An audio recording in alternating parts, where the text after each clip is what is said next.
today Friday the 13th? Yeah. It is. Goddamn. Shaking in our boots. Good morning, people. It's Friday, big Friday, the 13th of October.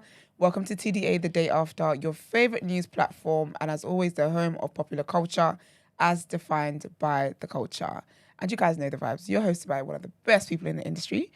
I am one of your lovely hosts. Household name now. Listen. You better speak on it. Okay, I'll be interviewing people, big people and whatnot. But your favorite shade queen, my own royalty. It's your girl, Just G, representing the fitness queens and the... Wow. Ow. Period. What was that? And they call me E-Man, the pro-black activist, TDA producer and news analyst. And of course, the melanin is jam-packed. Always. How's everybody doing today? We thank God. Oh, apologies for the lateness. Sorry, guys. There was an accident on our route. It was a whole situation. Whole thing. Mm-hmm. Could have left the car and walked here. It was crazy. But you never know. Yeah, so apologies about that, but it's going to be a great show. As always. Forget about us. Look at you. That's it. Mrs. I don't even deserve to be here. I'm even honored to be in your presence. Oh, girl, stop. Thank you. Look at you. No, how was it? I had a ball. I had a great time. Congratulations, Esther. Thank you. Big congratulations. Oh, thank you. I really appreciate it. So yesterday, I know the streets obviously think I wasn't here because of Jackie Aina. I was here because you did not hit 200 likes. This is it. So I just thought you didn't like me. So I thought, okay, I might as well go interview Jackie Aina then. But no, I interviewed Jackie Aina yesterday. It was really, really good. I had a great time.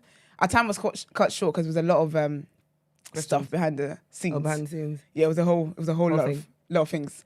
But it was a good interview. She had a great time. I got a lot of compliments from people as well, saying that it was a great conversation. We bounced off each other because I met her to take pictures beforehand. So not really a conversation. It was just but she's got really, really great energy. And so when we got on stage, it was literally organic. It was the vibe I wanted. Yeah. So it was really, really good. She had a great time. It was fun, man. It was really, really, it's sick. Because obviously I've been watching Jackie Aina for years. Since much younger. So being able to interview her, it's a whole full circle moment. Yeah. I love that for you. Yeah, thank you. Man. So I'm really, really on cloud. What's the highest cloud? 9. 9, that's it. Thank you. I'm on cloud 9. I literally wake up randomly 2 o'clock in the morning. And I was too excited to go back to sleep. Oh, but then I went back to sleep at 4 o'clock. My alarm goes at 5 o'clock for me to read my Bible. Did I read my Bible this morning? I hear it. I had to pay extra attention to my sermon on my way here, make up for lost times. But it was really good. Also, yeah. Oh, I met a TDA listener as well. I'm sure her name is Zainab. Sorry, girl, if your name is not Zainab. But I met her and she was like, oh, I wonder where you were this morning. She's like, oh, you did really well, So big up her. And I love that whenever we meet people, they're always like, I'm part of the TDA community. I just love that. It's an actual community. It's an actual community. Yeah. So big up her. But I have to big up We Are Pepper. Come on. Yeah. Big up my girl. You see, so Black Tech Fest, yeah. Thank you, Bren. They absolutely deserve that. Obviously, I hope I get hired back for next year. That'd be great. Thank you very much. But the whole fest in itself is actually too sick. I was saying next year, I'm going to go just as a visitor kind of thing. It's so sick. The organization is so sick. Big up Isaac as well. Isaac was from Beverly told me, she's like, oh, basically, Isaac has missed TDA all week. Because he's been... And he told them, he's like, you guys have made me miss TDA all week. They've been there since, I think, Sunday night. Yeah. And they get to the venue, I think, at 6 a.m. and they leave at midnight. That's what they were doing literally from all this week. Whole week. Wow. And when you see them, the energy, when you see them, the energy is just still let's do it. They're jokes. So organized and so everything now, honestly. No, they are. And you know what's mad as well? Obviously, we're doing Beats and Bands next week, yeah? In the midst of Black Tech Fest, they're there with their high-vis things. We're on Zoom having meetings. Literally, and I can hear people dragging stuff in the black...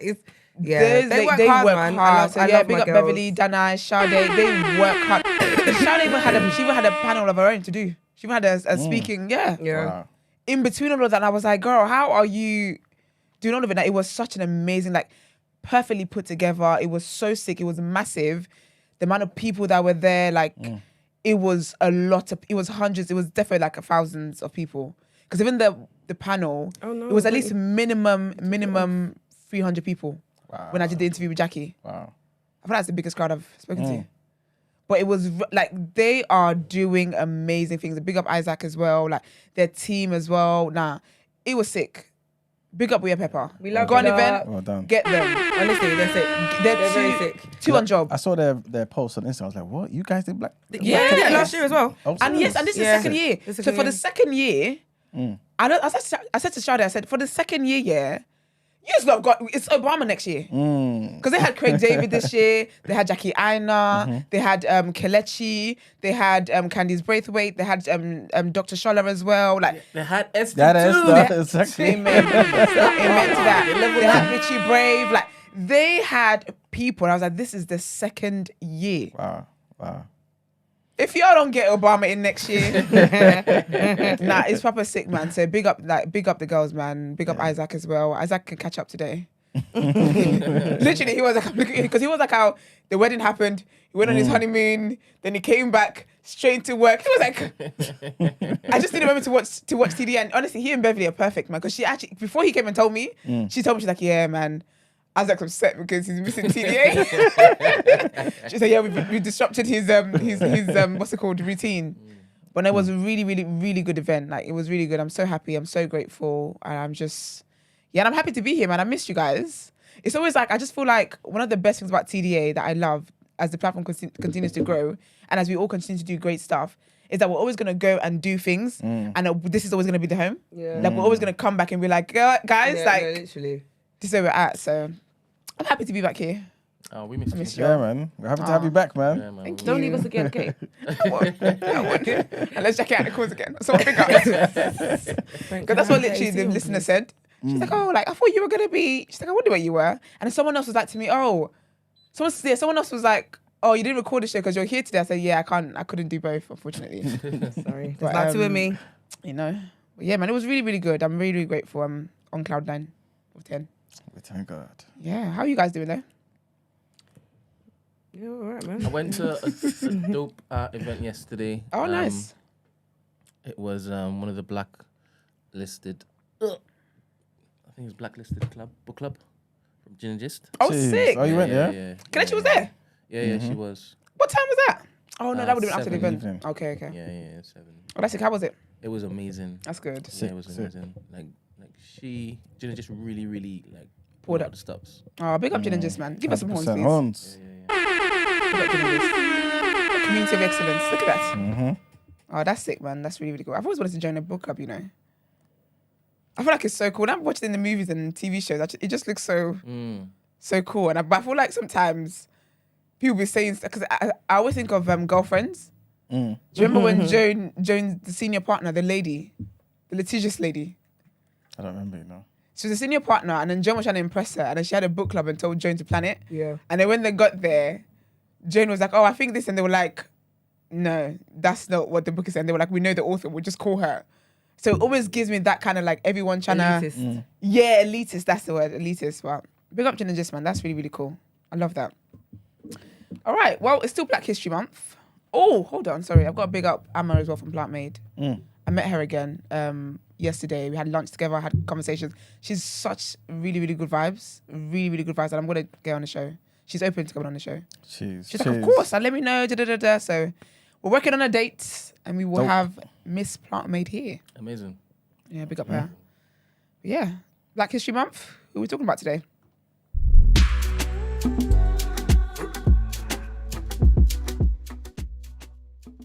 Wow. You can talk I'm about just me. waiting for the thing. You are Black History, baby. You can talk about me right now. Well, today we're going to be talking about a mighty country in Africa by the name of the Democratic Republic of Congo. Sorry, I thought you were going to say What? Somalia. Because you know the people are waiting for you. They're waiting on you at the door. That's going to be on the 31st. Big up everyone in the whole night of Africa. You know what I mean? Absolutely. But yeah, man, today I'm going to be talking about Congo. Did you guys know, it's the second largest country in Africa? I did not know that. Yeah. They have a really, really big community. Huge, yeah. really well. Yeah. Yeah, I love Congolese. And they mix a lot as well. Like people are like half Congolese, half something else. Yeah, they're a lot more open-minded, should I say? They are. Because us West Africans. Girl. The further Nigeria will go is Ghana. If that even. That's about it. But you know what? It might be because of how many countries it borders, right? So basically, it borders 9 countries. Oh, wow. Oh, wow, Yeah, okay. so it's right there Like a hub. in the center. Yeah. Yeah. So Angola, Burundi, the Central African Republic, the Republic of Congo, Rwanda, South Sudan, Tanzania, Uganda, and Zambia. Oh, it's Oh, huge wow. then. Yeah, all those countries everybody. border it. Yeah. Also, like many African countries, it's very diverse, right? So they've got 200 ethnic groups. And that's with nearly 250 different languages spoken and dialects spoken throughout the country. That's sick. Oh. Kinshasa is the capital, and it's the second largest French-speaking city in the world. Yeah. Obviously, the first is Paris, right? This is obviously due to Kinshasa's large population, which is estimated to be about 10 million people there, right? It's also the most populous francophone country in the world as well, which kind of makes sense, isn't it? With a population of 112 million people. Did you guys know, yeah?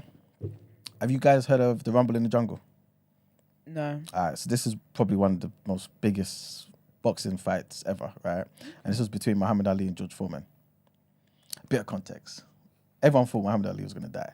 What? Because of the fight or at the fight? No, because of the fight. Because of how like George Foreman was. He was just a scary... Really? Yeah. He was like a beast. This is the guy that owns the George Foreman grill, isn't it? Yes. That's so Yeah. crazy. Stop yeah. it. Yeah. No, it is, literally. Yeah. I did not know. Look up him. I knew about the grill, and then when I found out that he was a boxer, I was like, well, I'll be damned. Yeah, man. Talk about diverse business ideas. Love that. He won, he became champion of the world, heavyweight champion of the world, in the 70s or whatever. Then he came back, I think he was 40 something. He might have even been 50. And he won it again. George Foreman. Yeah, he's a serious guy, man. A strong man. Serious guy. So yeah, man, in that fight, prior to the fight, everyone literally believed Muhammad Ali could die. Because they just thought, there's no way you're beating this guy, innit? There's just no way. So awkward. You know what I'm saying? But then Muhammad Ali, being the brilliant black man that he is, he did the impossible, man. And I think he knocked him out in the 8th round. He knocked out George Foreman in the 8th round. Really? Yeah, he won. Do you think it was fixed? No. It was an amazing performance, man. Amazing performance. It was just pure skill. But can we see what George Foreman looks like? No? Yeah, back in the day. I'll see that now, see if I want to see what it looks like now. That's so random with the grill. He's He did making well, man. coins, And he's though. got, Okay. A George Foreman grill. Oh, yeah, I don't there know was any. anybody who doesn't own one or hasn't had one in their lifetime. yeah. Crazy, man. Okay. He's one of, I don't want to say one of the few boxers, but he's definitely one of those boxers who fought ahead and thought, you know what, there needs to be life after boxing. You know what I'm saying? Okay. Oh, is that him And- now? Yeah. That uncle that they just showed. Where? There. The bald head. Yeah. Yeah, that's him now. Oh, Yeah. sweet. He didn't look much different to that, when he came back to win again. Really? Yeah. That's lit though. Yeah. Also, the oldest national park in Africa is the Congo's Virunga National Park. And it's home to rare mountain gorillas, lions, and elephants. The park is currently under threat, though, by a bloody UK oil company by the name of Soko, which has begun oil exploration there. You know how these people are. Also, and I think a lot of people know this, though, but it kind of sits in the back of people's minds. And this is that the DRC is amongst the most resource-rich countries in the planet. Right? On the planet, sorry. Okay. It has an abundance of gold, tantalum, tungsten, tin, all these minerals that you pretty much use in cell phones, laptops, all of that, right? Yeah, obviously, unfortunately, it does have some extremely poor conditions for a lot of the population, with less than 10% rather currently connected to electricity. Also, Brent, if you don't mind, put this animal up, yeah? Okapi, Okapi. And so this I wonder Congo if is... Adam came up with that name. I wonder When? if Adam came up with that name. And this is it's like a zebra giraffe. I was about to say, it looks like a half Yeah. deer. Something. It's really pretty. And basically, this is known That's as... really ugly. Okay. You know I can't really see far. Look at that. Oh, that's ugly. So from where I was might seeing, just it be looked like Bambi, my eyesight. Yeah, zoomed in like a cockroach. But yeah, that it's, ain't it. it's the Congolese giraffe, or known as the forest giraffe. You got a long neck. Yeah, and it's only found in Congo. Oh, really? Yeah, only. Also, the DRC used to be named Zaire. So between 1965 and 1997. Do you know why I knew that? So where I grew up, my state was predominantly Congolese people. No but way. Back in the day, my mum used to. So why did I say think you meant Zaire. Ghana? What? I thought you meant your state in Ghana. No, here. Oh, here. Like Okay. Yeah, literally 90% of everyone that was black in there was from Congo. It's so funny you say that because that's exactly my story as well. Nah. I'm telling you, on the bottom floor of my state, right, there's a guy called Silver. Big up Silver, right? I was like, where you from? Zaire. Because obviously this is the 90s, isn't it? Before it got changed back to Congo. I feel like Yeah. Zaire is a cooler name. Yeah. So, well, basically the president at the time, Mobutu, right? He wanted to change the name from Congo to Zaire because he felt it was more in touch with The his African roots. authentic African roots. Yeah, but it got changed back, I guess. But yeah, man. Congolese music, for those who don't know, pretty sure you guys know, is one of the most influential music forms on the African continent. See everyone, 100%. man, woman, and child whining their waist. I was going to shout out the weights. The weights. Listen, another fun fact about me, growing up, it's so weird. Not weird, but my dad... No, it's weird because it's him. Sorry. No, it is. It's too weird. But my dad listens to Congolese. That's all he ever listened to. Really? So growing up, yeah, that's all I ever listened to in his car. And like, he's a perv. Sorry, because... Do you know? No, he's not a perv. But I'm saying this because he had all the videos. Like, he would sit there and watch like the music videos. Oh, and stuff. yeah, And remember, their songs are like 10 minutes long, right? He just got But it's just women winding their waist. winding their waist and thinking. And I just used to sit there and try and practice. Oh, bless your heart. Yeah, I've been a dancing person. You from young, came out literally. the womb dancing, girl. Yeah, It's but I young. was so obsessed with Congolese like dancing. I just used to think, wow. The way they move, because Yeah. usually I don't really like. Okay, here's my truth. Don't fight me, right? I don't really like dancing men. There's a man here that I thought was really, really like good looking and whatnot. Yeah, Brent knew about this. Brent just thought it was crazy that I ever thought that anyway. But then I caught him, in, like. You know the maddest thing? So basically, you know on Instagram when someone tags you, you repost it. Yeah. It was a story repost. But it was a split second of doing something. I caught him. Nah, man. It's unfair. I promise you, maximum. The camera was only for like, it wasn't even long. It wasn't even 2 seconds long. But I caught him dancing. I've got the ick. I ain't even looked at him. You know what? Let me be honest. Let me ask you a question. What's a dancing man? Yeah, because okay, Oh. I don't want to Azonto warrior. Yeah, Yeah, that's- because That's hold a on. dancing As man. much, who is it? Budge. Budge thinks I'm a Azonto warrior and was like, no, you must have been wild back in the day. I have never been Azonto. I never really mastered it, to be fair. I'm not gonna lie. So I wasn't a warrior. I never promise you. sweating. I wasn't. Doing Yeah. it. And I don't want an Azonto warrior. But the joke is, I'm the unknown person who'll be like, gag it. Like, I will guess you. Don't have a man dancing near me because I will gas the hell out of Do you. you know, Yeah? I'd be fuming if that was my man you were gassing. I'm No, like, what the hell is Esther, this? I will go and even start tucking like. What? You see when because you know Like, what it you're is for kidding me. You know when people enjoy themselves, yeah, it brings me joy. Sounds a bit too far. I'm gonna talk about the guy at Beverly's wedding. I'm sorry because No, that there guy was was one different level. tall guy That at guy was Beverly's wedding who was different. really annoying me because every minute he kept doing this. Because he wanted us to make a circle so he can come in the middle and do, and that was too much. What is And this? there's a Couldn't do video. my man. There's one video. I promise you, I don't care how long I've been single for. I'm leaving you here. Esther, there's one video. I was following him. The camera was, and everyone was like, Julie, you're taking a piss. No, because I just thought, why do you you want to be the center of committed? attention so badly? You're not even the bride or Is it groom, your man. day? Nah, man. Ah. But like, it is so. There's a lot of things I don't like that. I don't know. God help me in it. I can't even say. I can't even share the other thing because Georgette was like to me, "You're ridiculous. It's ridiculous." Okay, basically, I went to a party one time. Yeah, the guy. It was a dancing guy. Yeah. He had moved to me earlier before I realized he was a dancing guy. He was dancing crazy. I was like, "Cool, not cool, but I'm not gonna play your text."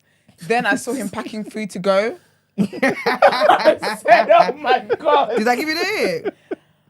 I said, you're a dancing man days. and you're starving. No. And Julia was like, yeah, but he has to eat. I was like, yeah, but it was his enthusiasm, excitement to pack the food. Nah. Yeah, man. Pick up the dancers out there. Nah. It's not it. Do you know what? It's hard, yeah, because the thing is, I want someone who knows how to dance, though. Yeah, you can I've make, got rhythm. There is no chance in hell you don't know how to dance and you're my partner. Me. Our poor children, they need all the rhythm they can I get. feel like a nice rhythm, like a nice little, Like, you know, you like can bop a it to vibe, simple. man. Yeah. But why are you sweating in your suit? No, but then I have high sweat glands. So what if they have too? I'm sorry, then you know yourself. Know yourself. I'm and, not gonna lie. The thing is, I your know what I mean. capacity. I don't want a dancing man, and I don't want a man who does synchronization. Yeah, but the crazy thing is, I might do synchronization. I feel like Yeah, you would. It's in you. I'm Yeah, being. yeah. I don't want to be a It is. hypocrite. I don't want to be a hypocrite, It but is I in also you. understand to tone it down. Do you know what I mean? Yeah. I'm gonna be honest. It depends who I'm around, innit? But just don't put me next to Danai. It's game over. Yeah. Don't Use that put me lover. next to Danai. Use that lover routine. Because we're literally, You got Beyonce and Solange. we literally look at each other and it's like, Let's go. It's go time. So I would give you the ick. I'm dear future man. Yeah, Just that you know man. your wife likes to dance and shake her ass. So Goodness me. yeah. Yeah, big up the Congolese men. Yes. Because yeah, that's how I was going with it. They don't give me the ick. Because it's so artistic. Okay. No, that's a lie. That's a lie. I'm just gonna say that that's a lie. Where's their Entertainment, day? guys. Yeah, it's LOL. Laugh. Banana. Yeah. Well, the last thing I wanted to mention was about Che Guevara, right? The legendary freedom fighter. He actually traveled to the DRC, right, to help Patrice Lumumba. So this was earlier on, right, in 1965. Patrice Lumumba was dead by then, but Patrice Lumumba battalion, right, Yeah. a particular battalion to fight against the Tshombe's government in the hopes of creating a socialist republic. So unfortunately, the attempt obviously appeared futile. Guevara's aim was to export Cuban revolution to Congo, right? But obviously, he stepped back from the situation, and unfortunately, he basically accused his African comrades of being lacking discipline, competence, and the revolutionary zeal, right? Which actually helped him get victory in Cuba. So yeah, man. He left. He said, I'm done with you guys. Done with your disciplined. But when he went back to Latin America, shortly after, obviously, he was killed. Oh, horrible. Yeah. There's no correlation, but I'm just saying. That happened. Also, a lot of people, obviously, I feel like everyone kind of hears a little bit of information here, there, and all over the place, right? About what happened during the two phases in which Congo was colonized. Yeah. The first is probably the most dastardly one, right? And this was under the animal of a person, King Leopold II. So he was like the king of Belgium, right? And under him, it's estimated that between 14, even some people say 20 million, but I've seen numbers between 10, 14 million Congolese people were killed. That's mad. Yes. That's a whole nation. Basically. They obviously saw the value in rubber. That was one of the main exports, I believe, at the time. If anyone's in the chat and knows the history, correct me if I'm wrong, right? So basically, that was one of the main things, isn't it? And they were just killing people mercilessly. Just like that. They really saw the Congolese people, African people, as just disposable. Like, we're not humans to them. Exactly. You know how mad that is? 100%. Destroyed families. They cut off limbs of my children. gosh. There's pictures all over the place. They had zoos where the Africans were the so-called animals. The people there. The people. It's not because they treat the animals better. Yeah, 100%. 100%. So all of that type of stuff happened, right? It even got to the point where even white people said, hey, this is too much. far. And they had to stop him. Imagine, that's how far it went. But obviously this was long after he'd done the damage. But then there was a second time of colonization, second period, which to be fair just continued after he stopped. And this was Belgium as a whole, as a country, colonizing them, as opposed to just him being, you know what I'm saying? Yeah. And this was between 1908 and when they got independence, 30th of June, 1960. Yeah, man. Some of their notable dishes. Untaba. Intaba. He said untaba. Intaba. That Intaba's does- nice though. Okay. No? Do you know what? No. it's nice for whom's taste buds You don't like it. Because I feel like there's a season or something that doesn't agree with me. It's like I don't like smoked turkey. Yeah, I don't like it's smoked meat though. Yeah, I don't like smoked stuff. Because I went to a Congolese restaurant. Yeah, it was an experience. Yeah, but that's that. Like, I feel like that's their suya. Yeah, it is. Yeah, Yeah. For those who don't know, it's basically grilled pieces of seasoned goat meat. yeah. With onions, garlic, nutmeg, lemon, and some other African spices. Yeah. It is nice. And- I just don't like smoked foods. Meat, really. And like I said, like suya, it can be made with beef or lamb as well. Yeah. They got pondu, which is like cassava leaf stew. Okay. Yeah, pondu. They've got madesu, which is like a red bean stew. Oh, that's pondu. Yeah, that's pondu. Like spinach. Um, And then what was that one? Madasa? madesu. Madesu. So Madesu, and that's like a red bean stew. So, Brent, can we get Madesu, please? Yes. Madesu. M. Madesu.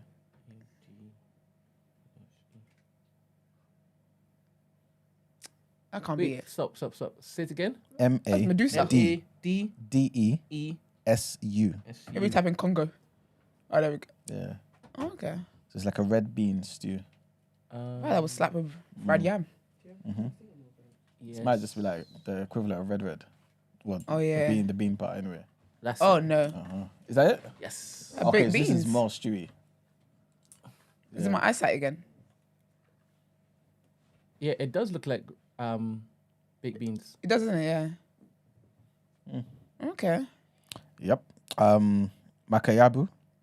Hope I'm pronouncing this guy correct, guys. Makayabu, which is like saltfish. Makayabu. Oh, that looks nice. And then I think I'm gonna get this wrong. So again, pardon me for butchering it. Mikate, which is Mikate, M-I-K. which is like deep fried dough balls. So again, Oh, puff. yeah. I love how every country has their own.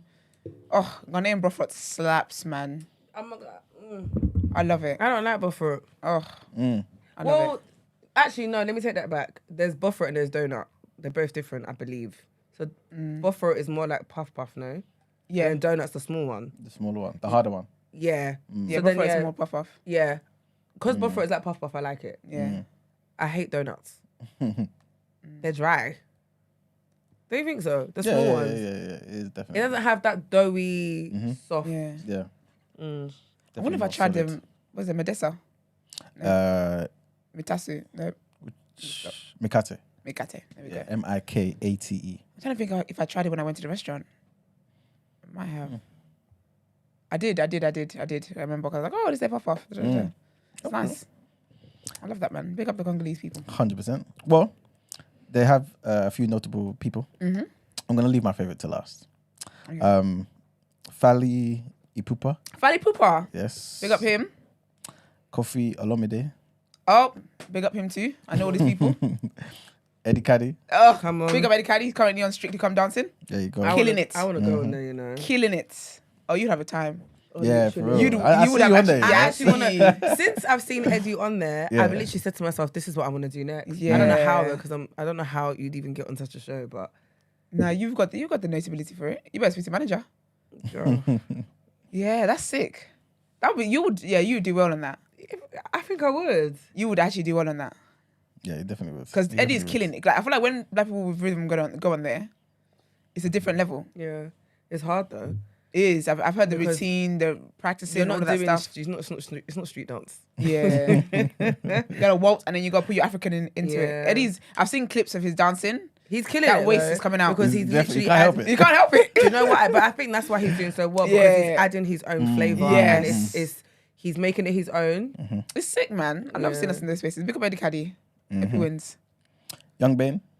Yes, young Yeah. Bane. Baney boy. Serge Ibaka, the basketball player. Big up him. Yeah. Lukaku as well. Big up Lukaku. Wan-Bissaka. Football We Big know up about him. Wan-Bissaka. Yep. Sounds like a football name. Legendary basketball player Mutombo. Don't know who that is. Awilo Longomba, Longomba, come on. big up The him. I grew up thinking he was Nigerian, you know. Oh, Willow Nigerians love that. He's the GOAT. He really is. He What? actually is. and Yusufa. Big up Yusufa. Big up Nightfall as well in the chat. Okay, Nightfall. Yes, you know what I'm saying. Big up Nightfall. Legendary I love that. Nightfall, you know what I'm saying. He's one of the few TDA members of the community who's had what should I say, an episode named after him. Oh yes. To man them. Yeah, legend. 100%. So big up Nightfall every time. Dennis Mukwege, who's a gynecologist Okay. and a Nobel Prize winner. I do wonder though. This is a conversation for another day. What it is that inspires men to be gynecologists? Just trying to do God's Hello. work. Just trying to help. Okay, as close to the creation energy as possible. This is it. Mate, you don't get any closer than that. And he's actually a current candidate trying to be the president of the DRC as well. That's sick. Yeah, man. He founded and works in a hospital called Panzi Hospital in Bukavu, where he specializes in the treatment of women who have been trigger warning raped by armed rebels. Oh, big up him then. So yeah, man, 'Cause he's he is doing some great good work. And of course, last but certainly not least, one of my heroes, the great Patrice Lumumba, Big up who was him. the first prime minister of the DRC, was killed at age 35. Imagine, they took him away from his 35? family. 35. Took him away from his family, his wife, his kids. It was orchestrated by the Americans and the Belgium, what are they called? What people from Belgium are called? Belgian. Yeah, them people. Right. Yeah, man, and they just did some horrible things, man. But I guess yeah, that's just another story. But anyway, yeah, so big him up, of course. Yeah, He was big one up of the him. greatest Pan-Africanists that's ever lived. You know what I'm saying? His legacy still stands to this day. So 100% big up Patrice Lumumba. Yeah, I guess I'll stop it there. And like I said, date of independence, 30th of June, 1960. So big up everyone from the DRC, man. That's right. Big up them, man. These segments are so lovely, man. I learn new things all the time. I need to go on a food tour. That's what we need to do. Yeah, all right. Well, let's get into our first headlines then.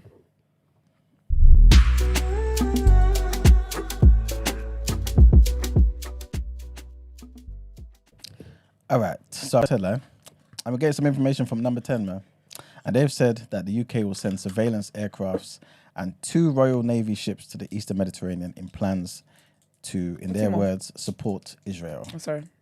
I knew.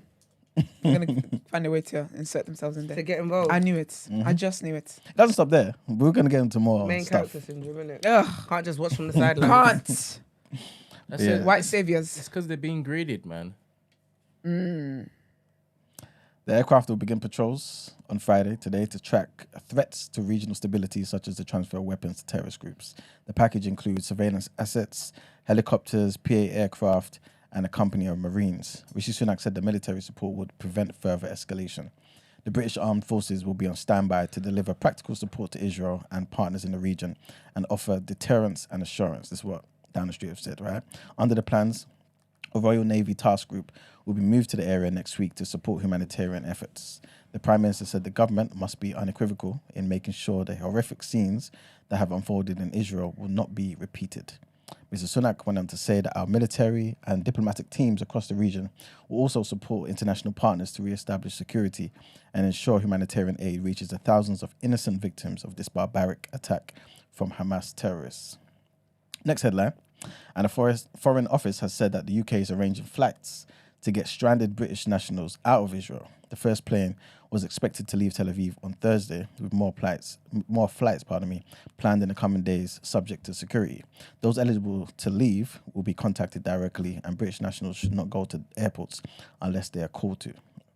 So a team of diplomats have been sent to Israel to help people fly into the UK. The Foreign Office said that it is working to ensure the flight can proceed as soon as possible. The UK government said earlier this week that it would not arrange evacuation flights because commercial routes were still available. But as at the time, remember yesterday, we spoke about how British Airways were no longer going there, Virgin also not going there. So yeah, EasyJet now has been added to that. Ryanair, Wizz Air, Air France, Lufthansa, and Emirates all have suspended flights in recent days.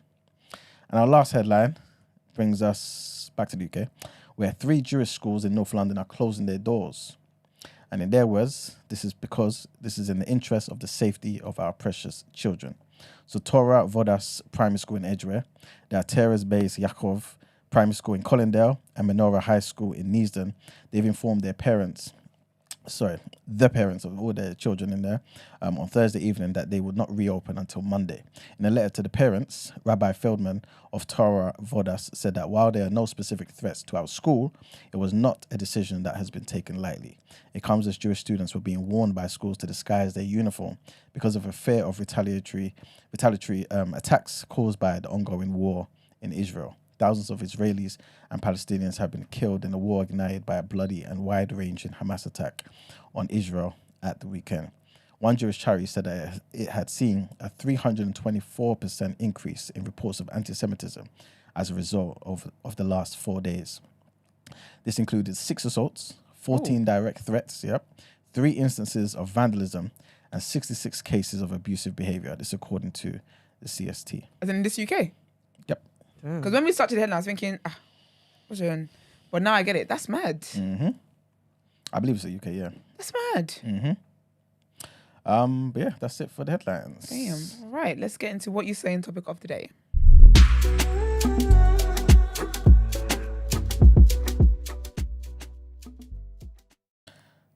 All right, so topic of the day. I feel like the first good, bad, and the ugly went down a treat the other day. I think it was Wednesday. I don't think he was in that day or stuff. No. But basically, it was a situation where there's 3 links, 3 things to kind of discuss and look at, and pretty much just called it the good, the bad, and the ugly. So we're going to start with the good and actually quickly, briefly discuss whether we think this is a good thing. The link for this one, but you don't need to do. It's not really a video link, right? So the first thing is kind of like a continuation of that last headline. And this is about Rishi Sunak deciding and announcing that £3 million of extra funding will be going towards protecting synagogues, schools, and other Jewish community buildings in the UK. But they didn't have money. They found it. They found it. So the additional funding will be provided to the CST, we just spoke about them, the Community Security Trust, which is an organisation that protects British Jews from anti-Semitism and related threats. Right? Like I just said, they recorded an almost 400% increase in anti-Semitic incidents across the UK since Saturday's surprise attack on Israel. And obviously, we just spoke about 3 schools that are going to be closing until Monday, just to, safety precautions and whatnot. So yeah, Sunak obviously has come out there and talk about he wants to give £3 million of extra funding to protect synagogues, schools, and other Jewish community buildings. So They didn't need that much money. no, but don't you want to put that money towards the crisis that your people are are dealing with? But isn't that what the police is for? Can you just assign more officers to certain places? They didn't do much, but not reporting crimes anyway. Yeah, 3 million Great British pounds in a cost of living crisis. Yeah. That's equivalent to basically £5 million with inflation. The little kids in Medway can't have Christmas lights. Yeah, imagine. Yeah. £3 million. £3 million, yes. I wonder how many synagogues and stuff we've got in the country. It's probably a few, probably in every community, but still 3 million. That's a lot of money. What type of security is going to happen? MI5, 6, 7, 8. Okay, well, to present the other side of the argument, right? Like I just in the previous headline, they have recorded a 324% increase in reports of anti-Semitism, right? And this is kind of manifested in these ways. Remember, 6 assaults, right? 14 direct threats, and there's been 3 instances of vandalism, and 66 cases of abusive behavior. Abusive behavior obviously is not physical, whatever. I don't think so anyway, the way this sounds. But still, there has been 6 assaults. Yeah, but this is what 14 direct This is what threats. police is for. This is true. So is it £3 million in overtime payment or Maybe. I'm not too sure how it's £3 really million? gonna... £3 million is a lot of money. Yeah, I'm not too sure how it's really going to manifest. It might manifest in maybe giving all of these police, a lot of these police officers overtime to go and spend extra time in those communities, Similar to what they did when this attack first started. Remember, they had a lot of people going to the Israeli embassy. They had Palestinian supporters, with their flags and celebrating men ordered the increase of police presence.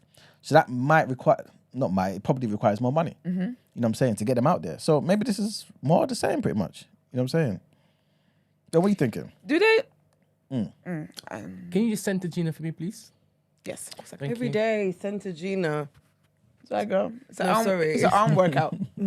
Thanks. It's because I keep moving in it, apparently. Sorry. Yeah, you just like your husband. He been moving on time too. Big up Marks, of course. I'm sad he's not here, though. I know, miss him already. Big up, babe. Absence. Makes the heart know. Send him my love when you speak to him. I needed to let him know that he's got competition on his hands. Wait till he listens to the Free Shots episode. He's going to be rattled. Brent calls it M&M's. That's a good one, Not isn't it? M&M, that's it. I like that. It's a good one. I like that. Yeah, we're on Free Shots. Gina and I are on Free Shots today. Yeah. When it comes out. So big up Free Shots guys as well. Love them. So yeah, it's a bit of a competition going on. Literally. Mutates and Brent key for doing mediation. Literally. To calm things down. But yeah, do you know what? So does the government do this for every? Say for example, I don't want to do struggle Olympics or anything like that, right? Absolutely, well, far beyond me to do something like that.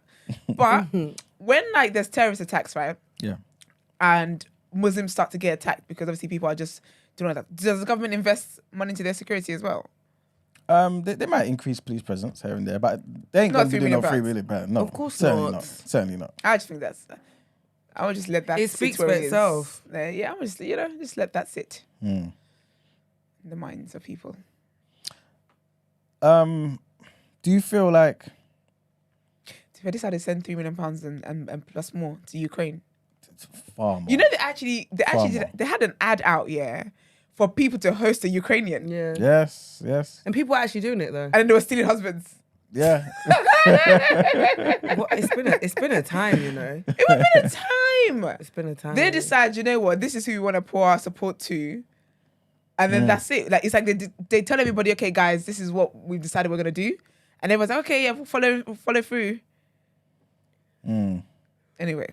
So you guys obviously, well, let me not say obviously, I'm asking. I kind of see this as proper, like, preferential treatment. Of course. It is. It is. Do you feel like this maybe is maybe the start of maybe how other groups can get similar type of help? Since they've set this precedence, or do you feel like this will be one of those? I didn't remember them Emmanuel. investing £3 million into Black Lives Matter movement either. They didn't. If anything, they were telling people to go home. Yeah, this is very true. Like, I think it speaks for the government that we have in it. It speaks for the country that we're in. There's something they're benefiting from all of this. It's not, do you know what I mean? Like, and it's so clear and it's so apparent. I don't feel like this is coming from the goodness of their heart because they're genuinely worried about the poor, Jewish kids that are going to school and being attacked and stuff like that. There's something to gain. It's a political move. 100%. And it makes it even more pathetic. Do you feel like, I'm gonna try and present the other side of the argument, right? Do you feel like it might be because, this may sound crazy, but it might be because maybe people in positions of power in the government don't really fully know anyway about the plight of black people. Let me explain. Yeah. So basically, you got Jewish people who are influential in positions of power in many different industries. Yeah. And a lot of them, whenever these anti-Semitic issues occur, a lot of them will speak out about it. Yeah. A lot of them use that influence to inform people, yo, this is not right. Yeah. Protect us, because for centuries, for millennia, in fact, we've been attacked and killed because of just who we are. So maybe because they're talking, maybe this is why it's getting these people to maybe act. But people like us, for example, maybe the Muslim community, maybe the black community, Asians, we're not really in those positions where we can actually inform these people who make the decisions about these particular steps you can make to make us feel included. Could it be that? No, I don't think so. No. I don't think they listen or they care enough anyway, because we had, Listen to like we us, said, we had yeah. a whole Black Lives Matter movement that took over the world, right? This is true. And do you know what they were saying on BBC? What? It's an American problem. They don't understand why UK is, why Get there's involved. protests going on here. so it's like they don't care about our issues, to be honest with you. And that's it. That's honestly the truth about it. Like, even when you can't express that what you just done is a microaggression or it's racism without, calm down. I didn't mean it like that. Do you get what I mean? Yeah. So they don't even, they can't know the full extent of our of our plight and stuff because they don't even let us get the first word out without shutting us up. Yeah. Do you get me? Like this country, there was a whole ass report published that said the country isn't racist. But to be fair though, it's a prank. This country's a prank. But to be fair to them though, there are more reports saying they are now. That they are racism and the irony. The truth. yeah. Oh, that's So nice. after gaslighting us, Now you want to they find. said, "All right." But what's that changed? Do you know what it is to publish a whole report? So you've published a report? No, but there's reports that say that the UK is racist. Okay, so where do we go from here? Okay, what are we doing about it? Like, what was the point? Well, they are saying that they're going to put certain things in place. Like what? I can't remember what the report says. There you go. But we spoke about it on the show briefly. We did speak No, about but it. Yeah, I but mean, in the it's little not- ways, My thing And it is, was this year, so you have to give them time but they didn't do to nothing. implement. They didn't do nothing. Kelechi's out here being cast for speaking on racial issues that actually matter. This is it. They ain't do nothing. They're not doing nothing. do you know what I think it is? Yeah, what I've realized, especially with Kelechi, it's like people get offended and get defensive as soon. No one likes to be called racist. It's like Bro. it's such a cuss. Yeah. It's such. They get so the moment upset. that word comes into play. I'm not racist. My dog's friend's cousins got a black dog. And you know what? And rightly so, yeah, because it's a horrible. Like Yeah. no one would ever want to be called racist. I get it, right? But you are. But you have to call a spade a spade. You is. Facts. Do you understand what I mean? And it's like your behavior is racist. It's Like your racist, thoughts hun. are racist. You behave like a racist. Like it is who you are. It is what it is. They're And racist. They got a black dog. that's not that's not racist. They ain't racist. It's Black stupid dog place. is- It's ridiculous. man. I let a black guy serve me once in a restaurant. Okay. This country's a joke, man. It's actually a prank. All right. crazy. Well, obviously, I feel like the sentiment is okay. We're getting the call. Is it engaged, bro? Let me see. No, I do take because you know people get more angry about you calling them racist than what they've actually done that made you call them racist. It's because you 100%. called them racist. No one wants that title or that Yeah. stain on them. You are what you are. Literally. facts. Oh, you guys are just race baiting again. Yeah, you're using a Okay. race card for everything. Yeah, because try being black. How about that? They wouldn't That's want what to be. annoys me. Like you generally could never walk them out in my shoes. You They are wouldn't want never going to be able to live my experience. And if Ever. they could choose, they would not want to. Yeah. But why don't you want to then? If it's no racism, Yeah. and it's so Exactly. great, why don't you want to then? Exactly. Plug allied chip. Okay, Huh? get edge Yeah, of for here. real. Talk about that in there. Yeah, collect his book. it calling Caller, it? are you calling back? Because we're about to move on to the bad. Good morning. Because that was so good. I was thinking the bad. Call back. Engage. Oh dear. Okay. Funny people. Yeah, we'll move on to the bad because I feel like the sentiment pretty much everything that I saw online as well is people pretty much having the same type of opinion, which is that where are they finding this money? Why all of a sudden you're doing this for this Yeah, community? and the cost of living, you don't you do it know. for others. This, that, and the third. Da da da da da. You know what I'm saying? Is it like and just like you said, cost of living, man. That's how they help the Ukrainians too. They find the money somewhere. Mm-hmm. Good morning. Morning, caller.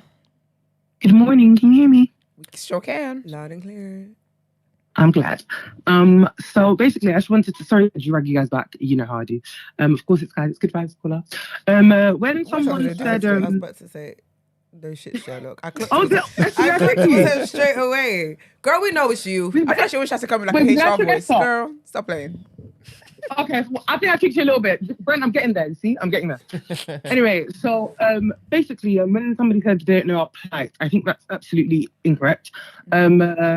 I definitely think that, how can I explain it? People always try and say with England, like, oh, it's not a race issue here, it's a class issue. And I get what they mean. Like, I guess that is quite somewhat the most prevalent thing. And we're lucky that I guess we're not kind of the same in terms of like socially the way America is. And I guess the reality is that because like if you go to different parts of like the UK, basically, you'll see like, poor white people, poor black people, like living in the same areas. It's not like, for example, we've had like years of like redlining, etc., etc. However, still, there is still areas that are predominantly black that aren't given the services that they're supposed to have and stuff like that. And like having their bid, like I'm not joking, guys, certain places, the council tax or whatever they call it, like they're paying is not that different, but the services that their council is providing is a whole different story. Like we're talking bins actually collected, much more, blah, blah. Anyway, so my point is just this year, and when it comes to the plight thing, I think that England, they think they're a little bit clever, and they do try and like basically cover up stuff a lot and kind of push it on the Americans, where it's like, where did the Americans learn it from? Like, America is just England on steroids. When the royals went to, I think, went to multiple Caribbean countries, but one Caribbean country in particular, I think they were like, not what. The thing is, it's so interesting because there was such different responses on different islands. So I think one place was carrying them like we were in the 1960s, and literally had like people carrying them like on a thingy, Will and Kate and stuff, like, you know, like on their backs with like this, like, you know, cool little procession thing. Whereas other places were like actually having protests and saying like, you know, these are not our royals. And I think that the reality is when people called for them to like actually say something, because they couldn't just carry on the trip. I think it might have been Jamaica, I'm not sure. They couldn't just carry on the trip and pretend like they weren't noticing like some people didn't want them there. Because considering the fact that the country they went to, being colonies, they were the ones that had to pay for the flights. They were the ones that had to actually like pay for the security and pay for like all of this actually. And it's like, who else should even be here? What do you think it is? There's still people in our country that are starving, and you're coming over here to my country. And you want me to praise you? My point is that I find it quite interesting when the speech that Will gave, and I said to somebody, I was like, why is he why is he talking like that? And he was like, oh, basically the thing of where they can't do like explicit admission of guilt, because for them to do that, basically that's something like that's kind of like basically that would kind of make it legitimate for, for example, people in the UK to kind of ask reparation. That not just the UK, to be honest, the colonized world. I think England tries to minimize so much basically their history, and I think that like while like the majority of the politicians all come from literally just like two schools, guys, like for the most part, and a lot of them don't know any black people other than Kemi, like for God's sake. But at the same time, they're aware of like fine the class disparities that occur like in the country, and they choose to ignore it. But also like they are aware of race issues, and when reports like that, like what you guys are referring to, are released, they quickly push people like Kemi and etc. to quickly go and like basically kind of dismiss the claims and say, oh no, England's not a racist country. And you guys are right about the term racist. A lot of people get a bit emotional, and if you say to them, oh, that was racist, I'm not racist, whatever. And it's like, well, what you did was racist. And actually, I think they have to start saying anti-black. I think they'll prefer that one instead. Or, you know, and I just think it's so interesting how a lot of British people and institutions, how some of them have reacted toward this whole unconscious bias training, and then they're getting like really emotional and stuff like that. And I think that England always has this kind of thing of like where basically we use slightly softer words and we use a lot more coded language to make it feel like it's not a thing, basically. So my rant is over, but I don't necessarily think England is necessarily a racist country, but I feel like it likes to deny its racist roots a lot.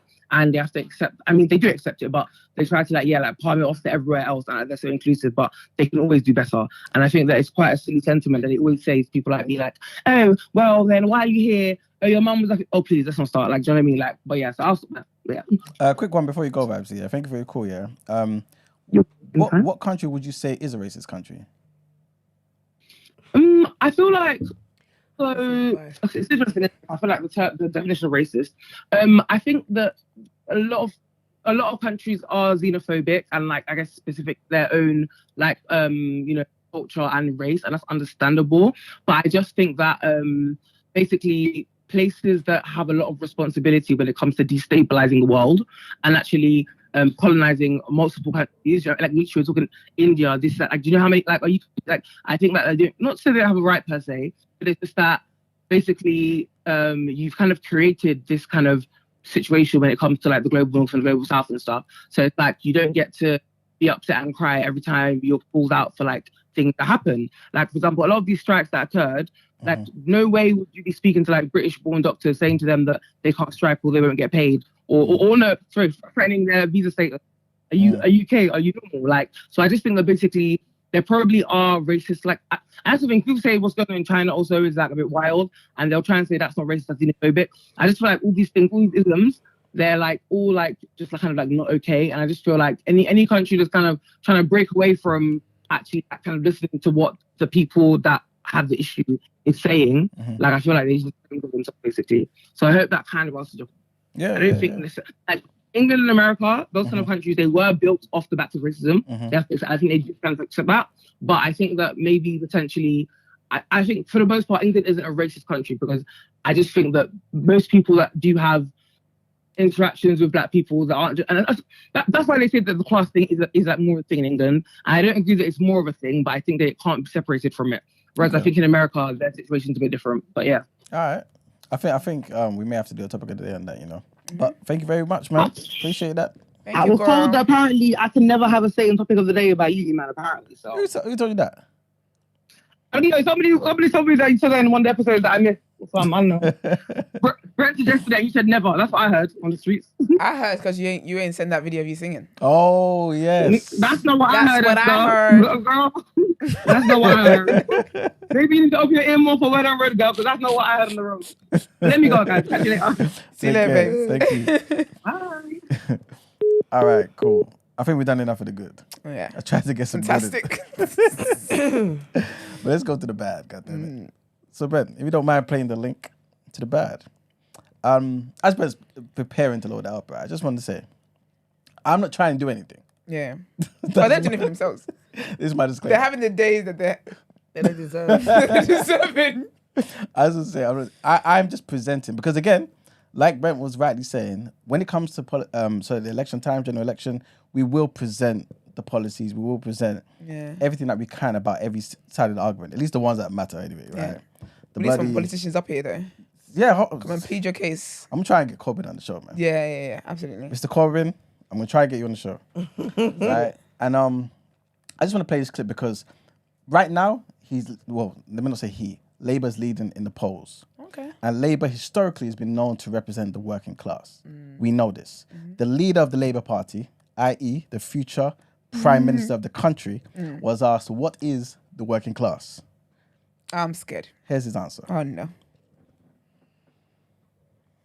You describe yourself as working class. Sakir, define working class. No, working class is families that work for their living, earn their money through going out to work every day, not through other means. Middle classes do that? Well, working class families have the ordinary hope to get on in life. I mean, this has been a story. Don't middle classes have that? Yeah, as of course they do. Of course they do. So what's the distinction? People will say to me, "Well, look here, you've come a long way. Yeah, but you went to state school. Yeah, but that is the ordinary hope of the working class, which is to have a decent education, to get a decent secure job, to get a car, to get have a nice holiday, to have Isn't that the middle class too, Sakir? Everything you just listed? No? It is. Yeah, it is. And that's why many people go on their life journey from what you might call working class to middle class. I don't find that at all surprising. Okay. I find that very ordinary.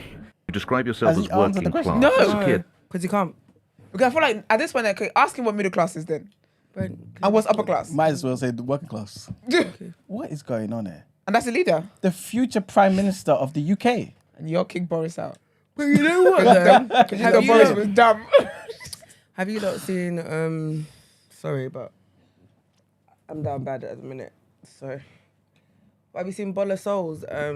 She put out a video the other day, and she basically So okay. she if I send it to you, Brent, can you play it? Let me find it. But it was basically like a lot of us would come under middle class as opposed to working class. Of course. Yeah. Of course, We got Bola Souls as well. Hold on, let me find it.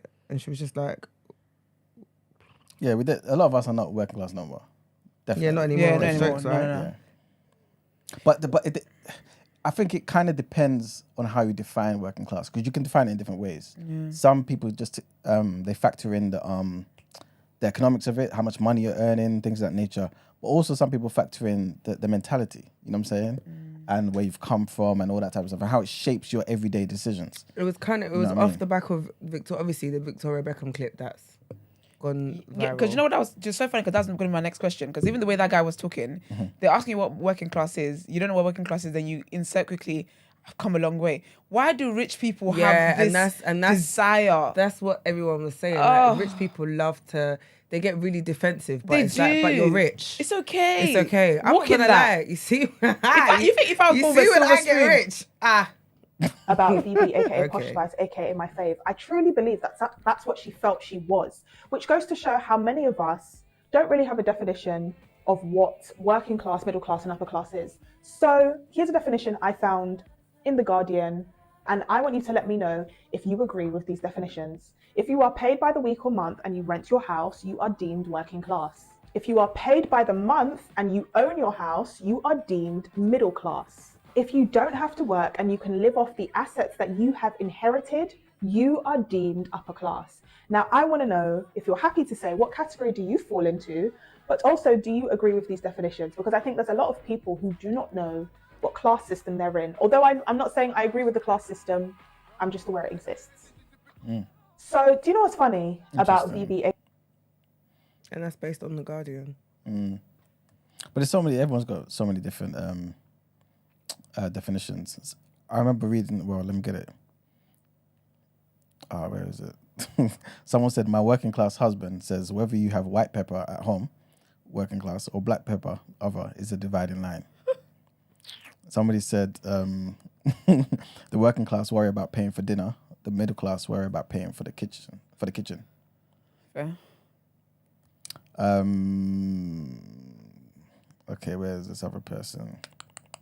Somebody said something about, where is it? I was told that the working class people keep their ketchup in the fridge. Okay. The middle class in the larder, and the upper class don't even know what ketchup is. That's true, you know. Where do you keep your ketchup? I'm a fridge babe. Same. I'm not a fridge babe. Middle class. I'm a fridge babe. But you know what? Not that I have any issues keeping it outside of the fridge either, though. But that's just how it goes in my house. Like, I wouldn't be opposed to it not going in the fridge. So I don't understand the fridge stuff. Only because... What, condiments? Like, do you keep your condiments in the fridge? Or... No. So, when you eat a hot dog, right? Aren't you supposed to put ketchup on it? Yeah. Yeah. And you want your ketchup cold? Yeah, that's how I do it. That's the way it's done. Serious? Yeah. Because when you think about it, yeah, it's never gonna erase the hotness of the food, if that makes sense. But it will. No, it won't. Because Because if give you it's that hot cold thing. no, because if it's remember it's a sauce, yeah. So it's gonna get warm very quickly. Do you get what I mean? It's never gonna overpower the heat. Like, imagine having a burger, yeah, and the burger's proper hot, and I'm doing it ooh ah, because it's hot in my mouth. Like, do you know what I mean? So can I ask why you put it in the fridge? Is it to preserve it? I honestly, I'm gonna be honest. I think logically in your head, it's like, let me keep it in the fridge because it's gonna stay fresh for longer. I think that's what it is. But what I'm saying is I've never thought about it. Does that make sense? I've generally never thought about whether it should go in the fridge or whether it shouldn't. Does that make sense? What I'm saying is, for me, it makes no difference wherever it goes. I generally don't have. Do you get what I mean? Because if I was to get sachet condiments, I'm not putting those in the fridge. They're gonna just stay. Because in my head, it wouldn't. Do you know what I mean? Okay. So it doesn't make a difference. It's just something that's not thought about. But I think out of habit, it's just gone in the fridge and it stayed there. Okay. So obviously, when it is that you're having a do. Like an event at your house, and you've cooked and whatnot, and you place the condiments on the table. Yeah. And you've left it there, and then somebody comes like 4 hours late. You're not getting it cool, are they? No. They're getting it at the proper temperature. They're getting it at the room temperature. I wouldn't say proper. I'll just say proper temperature. I'll just say room temperature. Because proper makes it seem as if what I'm doing is wrong, and what I'm doing is improper. Yeah, I don't want to. And you can't reduce my experience 100%. being the black strong woman that I am. Joking. Hey, you. Somebody said, well, Freddie Truman apparently said the difference between a professional and a gentleman cricketer, I guess working class and a middle class, is that the latter got out of the bath to take a piss. Wow. The what? The latter got out of the bath to take a piss. So if you pee in the bath, you're working class. I guess so. Okay. So, yeah. So yeah, go on. How do we how do we get a definition? I think the definition varies. Like, so some people say it's more so about it's cultural, right? And then you got based on income and profession, and then you got based on asset ownership, like what I was saying. Fair enough. Yeah, man. So I think a lot of us who've obviously come from working class don't earn like working class people no more, right? But our culture, the way we behave, the ketchup, all them type of things, it's still, you know what I mean? Very, you know what I mean? It's fine, man. I'll take working it. class. I'll take it. Yeah, and we won't see that change in us. We will see the change in our kids. You know what I'm saying? Well, kind of. Yeah. Not really, because Yeah, if your for kids real. are going to be influenced by your behavior. Yeah, that's true. So, But sometimes, because you're going to likely move to different areas, what I'm saying? Like again, like you said earlier, most of us grew up in council estates, and then we move, get homes. Our kids don't go to the same environments. Your kids are less likely going to grow up in that era. This is it. Because to be fair, I don't think chicken and chips is as bad as it was when we were growing up. Okay. I feel like they're a bit more bougie. Like, not saying that they don't still eat chicken and chips, because obviously these shops still run. Yep. Do you understand what I mean? But I do feel like when it was us and pound pizza, don't piss me off. You feel, I don't see kids eating pound pizzas and stuff. Do you know what I mean? But they don't cost a pound no more, maybe. Fair enough. But I'm just saying, like, I just think with us it was a proper, like, rite of passage. I don't really think it's like that for the younger generation as much. Yeah. It's crazy. But yeah, just wanted to show that obviously this is the person who the country will most likely vote for. For good reason. It's a bit unfair to just use that clip and then say, no, why but would you vote for this guy? Because remember Boris Johnson had a whole set of bollocks. No, but Ben, remember, this is not a case of me saying, why would you vote for him? I'm just saying who we're likely, the public will likely vote for. And remember, the number one thing for Labour is that you represent the working class. That's the number one thing.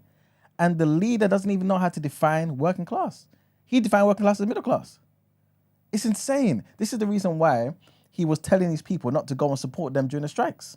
Don't be on the front line. Don't hold the banners. Don't be holding the placards and things of that nature. So you're saying he doesn't identify. The Conservatives will have a better... No, I'm not saying that. I'm just trying to say how in the mud we are, because look at our options. You know what I'm saying? Like, because people are saying obviously the Conservatives are this, that, and the third, but they fail to mention how bad the other side is as well. And I feel like every time we don't spend enough time looking and interrogating these people's policies and what they do and how they think, we kind of fuel one evil more than the other evil. You know what I'm saying? Instead of trying in some way to build up a good somewhere. I don't know. Obviously, it's more idealistic what I'm saying, but to me, it just struck me that the leader of the working class party, the party that represents the working class, doesn't even know what the working class is. That's crazy. That's crazy. You know what I mean? Like, Sunak would never make this type of mistake if they asked him, what is the middle class? Or what is the, what's the other one? Are you sure? Sunak?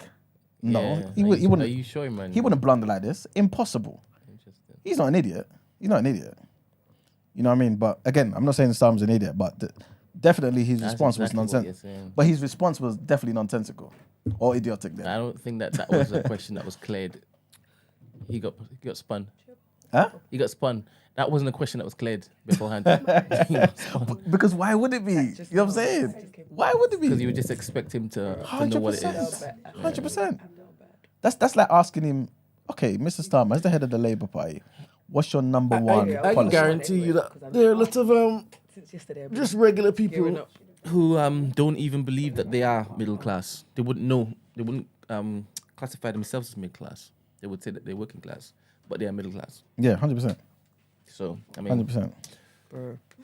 Let's wait until election time, please. Yeah, 100%. Yeah. But all of these things, I just want people to remember. It builds up. It's important. I don't know why you weren't doing that when Boris Johnson was running about doing stupidness. No, but I mean, that was clear for everyone to see, man. Oh, it was, yeah? You know what I'm saying? Yeah. But many people don't know about Mr. Starmer. Okay. You know what I'm saying? Remember, you guys educated me the other day about Mr. Starmer being more so like a Tory guy. But isn't this a beneficial thing for you? If it is that he's sounding like a Tory every single day. Isn't this good for you? I don't think so. But why isn't it? Because he doesn't know what he is. He doesn't seem to know what he is. Like, at least if I know what you are, then it's fine. I don't know how it is that you can take from that particular clip you saying that he doesn't know what he is. He doesn't know. Wait, remember before you didn't even have a clue that he was Tory leaning. You didn't have a clue. Yeah, but he just said at the very beginning that he is working class. Listen. And he doesn't know what working class is, bro. Victoria did that. Which means he doesn't know what he is. But isn't it good for you? Why? That I want to confuse guy as my leader? If he's a Tory, it's good for you. No, if I want a Tory, I want a Tory. No, you don't. Don't be a red Tory. No, you don't. I do if I want a Tory. So, do you want a Tory? I want a good leader. I don't want a Tory. I don't want a Labour. I want a good leader. Do you want a guy who cares about growth in the economy? Oh, most definitely. All right, then you need him to be a Tory, yes? Why? Labour under Tony Blair, there was growth. Britain's thrived. It doesn't need to be a Tory. Do you think under Corbyn, even under Brown? Do you think under Corbyn there would have been growth? I don't think so. No. No, I don't think so.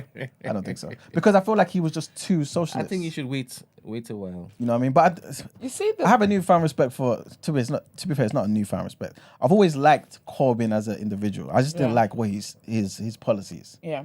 You know what I mean? But yeah. I was going to ask with Labour, where do the leaders? Obviously, they're the ones that are meant to help working class and I guess people low on the socio-economic statuses and stuff like that. Yeah. Where does that come from? Like, where do these people that are meant to represent them and represent their interests? Where do they come from? Do they come from those backgrounds? Yeah. Or do they go to Eton like the rest of their friends? No. Originally, it wasn't like that. To be fair, because he looked like an Eton looking ass. Yeah. But it started kind of getting more of that. So you had people like Gordon Brown, Tony Blair. I think some of those people started to come from more privileged backgrounds. Yeah, you know what I'm saying? But it would never like that. Thingy. They've always been kind of grounded to represent. Yeah, because that's what I was thinking. Like, how would you be able to represent people, everyday people, I guess, if you can't relate to where they're coming from? That's why he doesn't know what working class is, because he's not. Precisely. He can't relate. Precisely, and he had the audacity to say, "I'm working class." But it's interesting. No, he said that. He did. He said he came a long way. But to be fair, yeah, man, it's a social experiment in this country. So. Yeah. Anyway, that was the bad. I think it makes sense why that was the bad. They're ugly. We got ugly coming up, man. Alright, so basically, it says here in the Guardian, food safety experts say that while ketchup is shelf stable, it generally tastes better when it's kept cold. I'm shocked there's a controversy, said Martin, a food safety specialist at Penn State University. If you want to maximize the quality of your ketchup, you keep it in the fridge. See, the working class, we know better, you know? Yes, we. Yes, we. In the car you drive?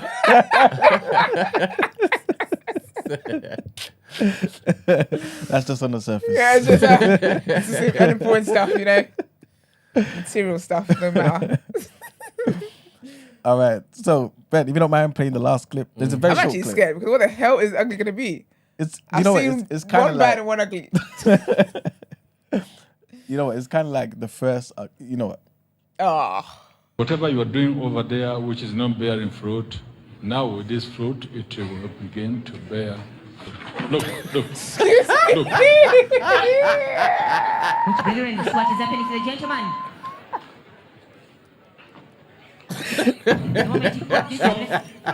Power. Look at that. The power. In Jesus' name. Yeah. The man in the grave said, whatever you are doing over there, which is not bearing fruit, now with this fruit, it will begin to bear. Look. Brethren, what is happening to the gentleman? Do these people believe they're going to heaven? He's trying so hard to kick high his little legs. No, look at him. Look at him. He is breakdancing all over that floor. Now he's doing the worm. Talking about you're being delivered. Insane. Did the pastor even want him to do that? It's the congregation's fault. Because I'll be honest here, I don't think the You're blaming the congregation. 100%, man. Why? Why are you staying if it is you're seeing that? Brent. Why are you staying? Brent, you know what's mad? Why are you staying for meat pies afterwards? Go home immediately. Brent, you see Go home immediately. After the church meat pie and chin chin and pop off. Don't piss me off. So when I was church last year, we take small chops. Listen, small chops. Will you take small chops out of the cake? Yes, the pop up tastes different to anything else. And then you get supermart as well. Girl, good day. Chilled. When I went to Nigeria last year, obviously I got to go to church, right? They gave us jollof rice. Obviously we had to leave early even. Because at some point, I got to a segment, I know what was going on. I said, yeah, we got to go. They gave us jollof rice. I don't know, wait to give us jollof rice and a nice cold drink. So, but you have to wait for the food after. I'll be honest, I witnessed this foolishness, knowing that the small chops wait for me at the end of this channel. Because I don't even think the pastor wanted him to do that. Because I feel like he paused in his speech like, okay, I'm going to just... It's the power of the spirit, the woman next to him is me there. She was like, don't touch me with that spirit of yours. Oh, man. It's crazy, man. That is so funny, man. That couldn't be my man. What ick. But you see your dad do that in church. What are you doing? Crazy. That was funny. That was the good. Yeah, so that's good. Ugly, man. Yeah, I guess we can wrap up topic of the day there. Sorry, lovely, thank you. Let's get into our next headlines.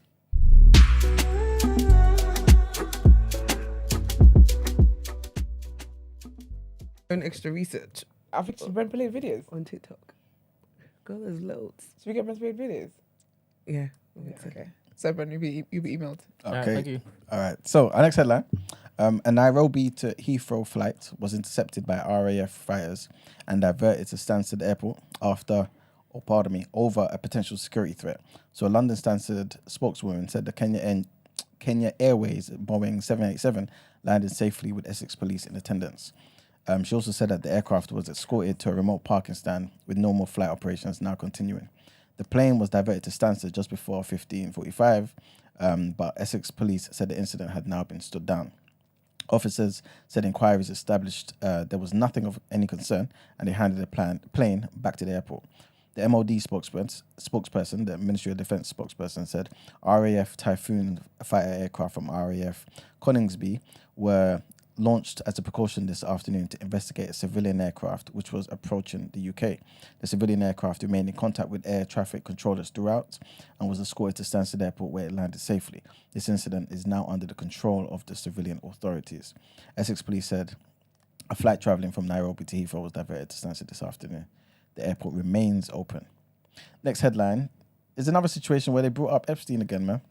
And Barclays' former boss has been banned from holding senior positions in the UK after he mischaracterized his relationship with the convicted sex offender Jeffrey Epstein. Jes Staley has been fined £1.8 million. This is according to the Financial Conduct Authority, the FCA. The regulator said that Mr. Staley had claimed not to be close to Epstein when in reality email suggested that he viewed him as a cherished friend. Mr. Staley intends to appeal the FCA's decision. Additionally, Barclays said on Thursday that Mr. Staley should forego bonuses and long-term share incentives totaling £17.8 million following the FCA's findings. Epstein killed himself, for those who don't know, in 2019. Man, it's 4 years already, Yeah, this man killed himself. Allegedly. Allegedly. He's one of my conspiracy theories. I do not believe he killed himself. No chance. He did that allegedly did it in 2019, awaiting trial on sex trafficking charges. He was convicted in 2008 for soliciting sex from a minor and sentenced to 13 months in prison. Mr. Staley had denied knowing about Epstein's crimes. The regulator said that Mr. Staley had recklessly approved the letter sent by Barclays to the FCA, which contained 2 misleading statements about his relationship with Epstein. And the last headline, Bernie Ecclestone, who is the Formula boss of Formula One, has been given a suspended sentence after pleading guilty to fraud. So the 92-year-old did not declare more than £400 million held in a trust in Singapore when asked by tax authorities in 2015.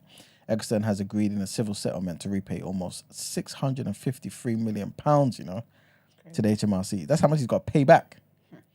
He was sentenced to 17 months in prison, suspended for 2 years. The billionaire had originally been due to stand trial next month after initially pleading not guilty. The settlement covers Ecclestone's tax affairs over the past 18 years, including interest and civil penalties. The court was told that a meeting took place between Ecclestone and HMRC officers in July of 2015. It heard that Ecclestone was seeking to draw a line on the investigations into his tax affairs because he was fed up of paying huge bills for advice. At the time, he declared he had only one trust, which was established on behalf of his daughters. According to the charge, he had told HMRC that he was not the beneficiary of any trust anyway, in or outside the UK. But following an investigation, which HMRC has previously described as complex and worldwide, that answer proved to be inaccurate. That's why he's in this situation.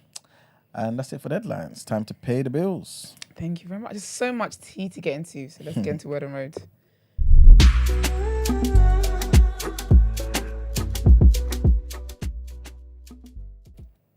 You missed 2 days of work. It's 2 days and everyone's acting a damn fool.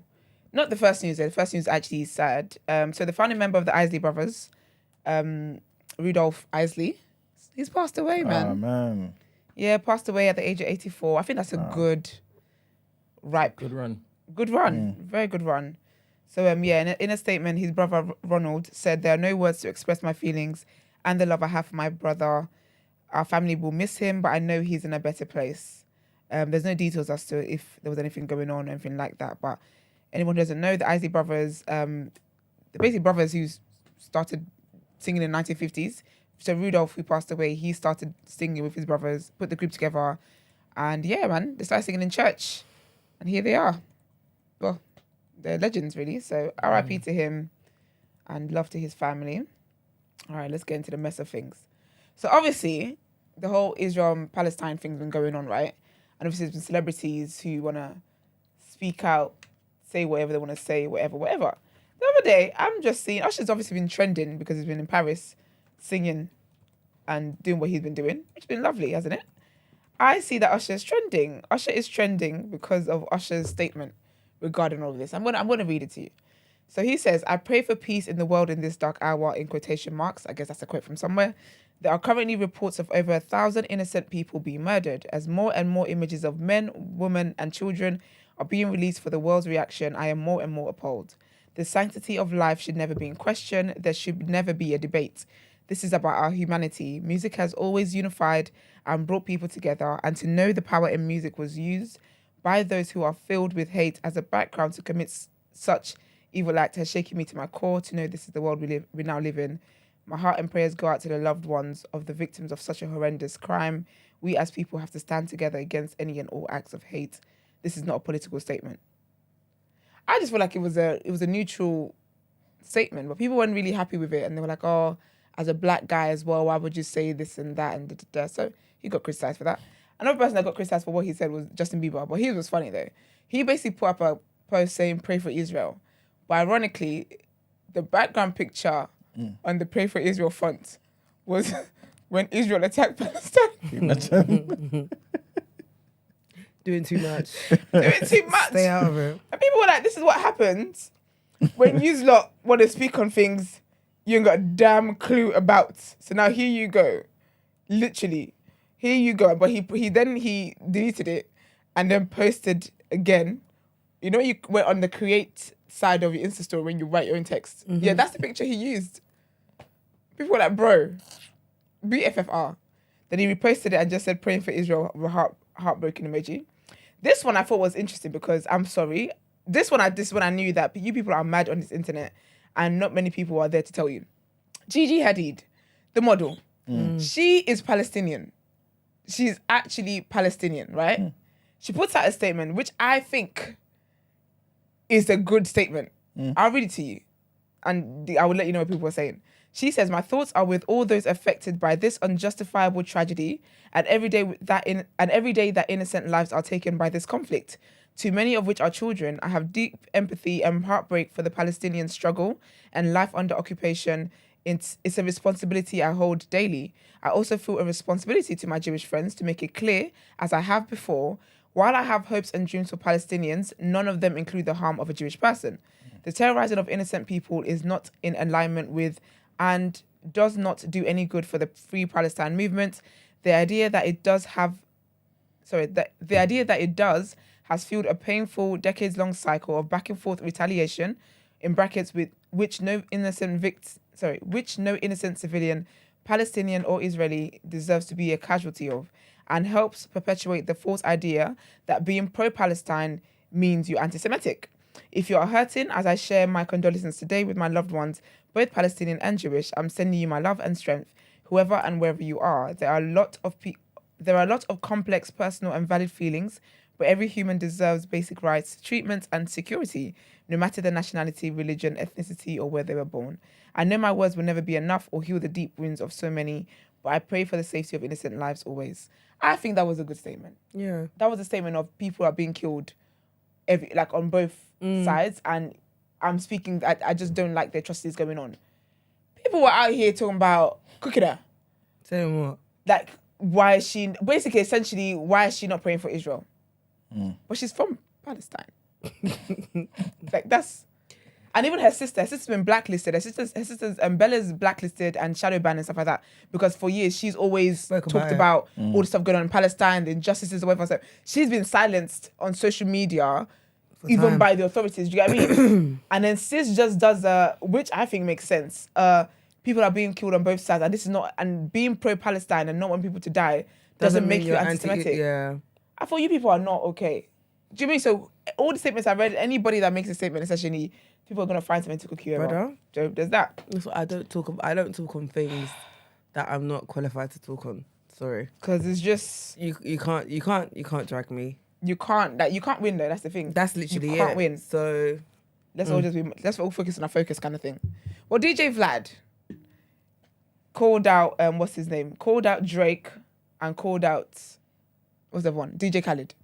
He says, has anyone noticed that the most famous Jewish person on earth, Drake, and the most famous Palestinian person on earth, DJ Khaled, haven't said a single thing about the Gaza-Israel conflict? It's not like Drake is too busy. He's been writing paragraphs about Joe Biden, hurting his feelings about his new album. DJ Khaled has been working overtime promoting his new Jordan sneakers, but both of them have been silent on this topic. Why is that? It's because both are so thirsty to maintain their relevance that they wouldn't dare risk insulting a segment of their fan base. Heaven forbid that Drake might debut at number 2 behind Taylor Swift because some of his Palestinian fans chose to not stream his album. And it would be the end of the world if Khaled sold a few less sneakers because some Jewish people decided not to buy his Jordans. That's the difference between artists of today and timeless legends like Tupac. You know damn well, Pac would have been the first one to speak out about something so close to home. The thing is, I hear it. But at the same time, I don't get why, because you're a famous person or you have like, I guess, a massive level of influence, you have to speak on things, especially when you're not qualified to speak on them. And that's the problem. I don't get how, I will never speak on politics because that's not my bag. Do you understand what I mean? Yeah. So even when we're talking about this stuff, have you noticed how I'm listening because I'm not well versed in this topic. Do you understand what I mean? Yeah. So for me, the best thing for me to do is to take it in and absorb it. Do you understand what I mean? I'm not going to be yapping my mouth like a rat on the highway just for the sake of talking. So I get it. You're looking to them because obviously it's where they're from and stuff. But it's like, that's not their job. I thought that's part of our problem in society. Do you understand what I mean? Like you're given expectations.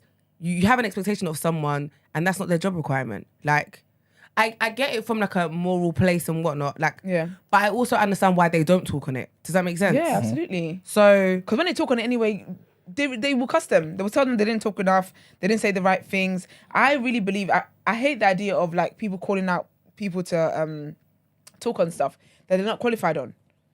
Because you feel like they're a celebrity or whatever, I get that you feel like they should use their platforms and stuff, but I would rather you educated yourself than speak on something you don't know about. Is it by force? Because me saying it, then what happens after that? What happens after that? You can sleep better at night. Do you know what got me? It just reminded me when the whole NSARS thing was going on, yeah. Was it Burna Boy? No, it was Tiwa Savage. Oh. She called out Beyonce. So embarrassing. I remember that. Do you know in a because video, she's done Brown Skin Girl. She did the whole album. That.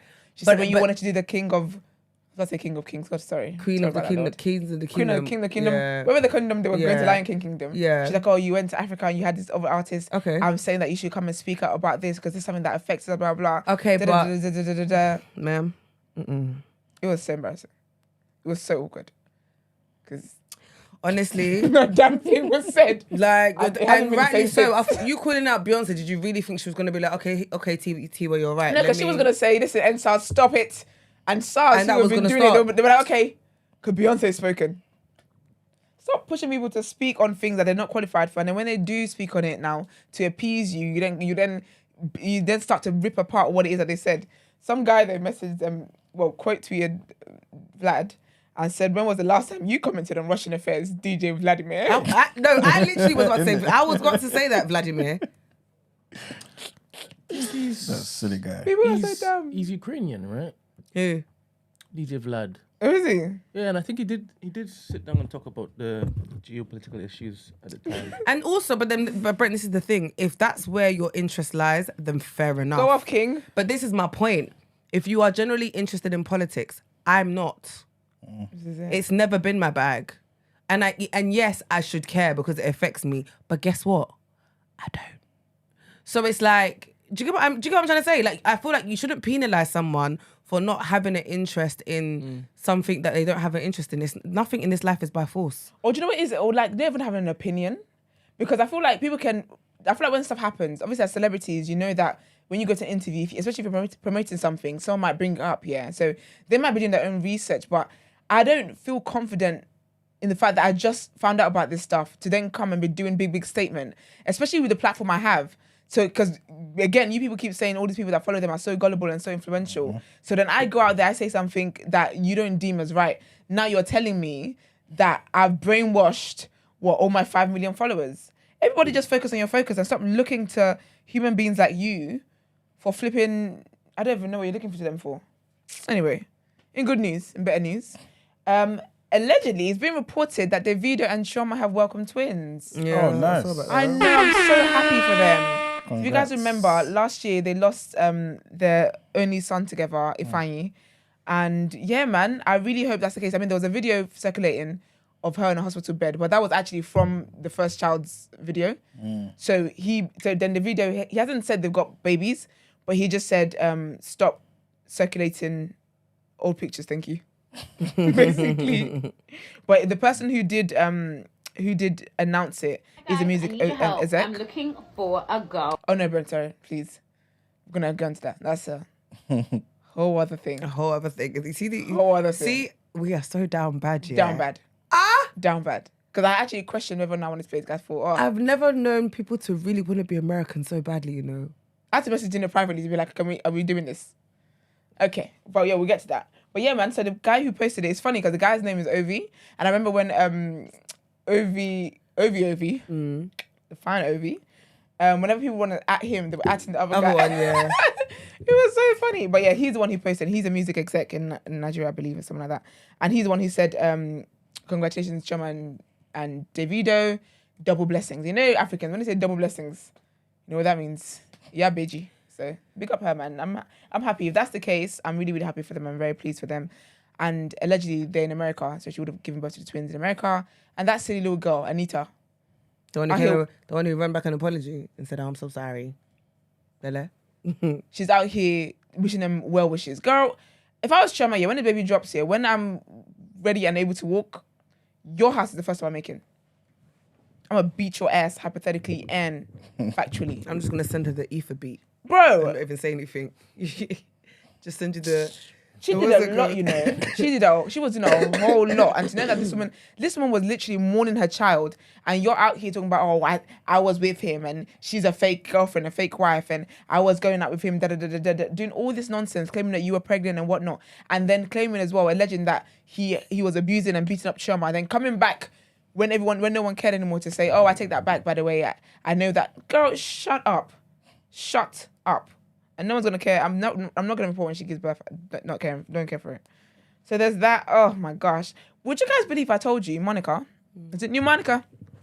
Has never won an award. Really? Not even for those shoes? Not for them little shoes. So she was on a podcast. Crap. What's it called now? It's called. Sorry. Here we go. It's called. Okay, never mind. I'll get back to that in a minute. But basically, she was... The Shop. It's called The Shop, sorry. Yeah, they were having a live recording. It's called The Shop. And she was basically saying how she is the most forgotten artist. She said how... she said she believes that she's the most forgotten in the music industry. She's really never won an award. She said, I was able to really enjoy my career because I didn't have any expectations. I was not looking at stats. I was not worried about awards. I'm actually a person that, for all the records I've broken, I really have never won any awards. I'm really the most forgotten if you think about it. She said, I'm pretty much the underdog, but I sit very comfortably in it because I can still go where I want, do what I want, live how I want. But when I say that, I am often forgotten. I was hosting the Soul Train Awards. I was nominated for 5, 3 of my songs in 1 category, and I still lost. But I went out to eat and kicked my regular shit after. I was not bothered because that's not what I do it for. This is really my point when I say that oftentimes I'm forgotten in those spaces. Question. So her and Brandy have never won an award for The Boy Is Mine? They did, but it's not her award, is it? Okay, fair enough. They did, yeah, she did. They got one for that. I can't remember what. But she came up during a tough time though, man. Yeah. Like, there was just other people Too who many. were exceptional. Yeah. Like, her era was hard. The best era in the world, to be honest with you. Man. No one's beating that, but... Yeah. Yeah. And to be fair, like Yeah, let me not, because it won't be the most positive. But you know what's interesting though? As much as she's saying this, I feel like you do care, because if you didn't care, you wouldn't talk about it. I think it was the topic, the area they were talking about. Because Quavo was on stage as well. It's like a bunch of music artists.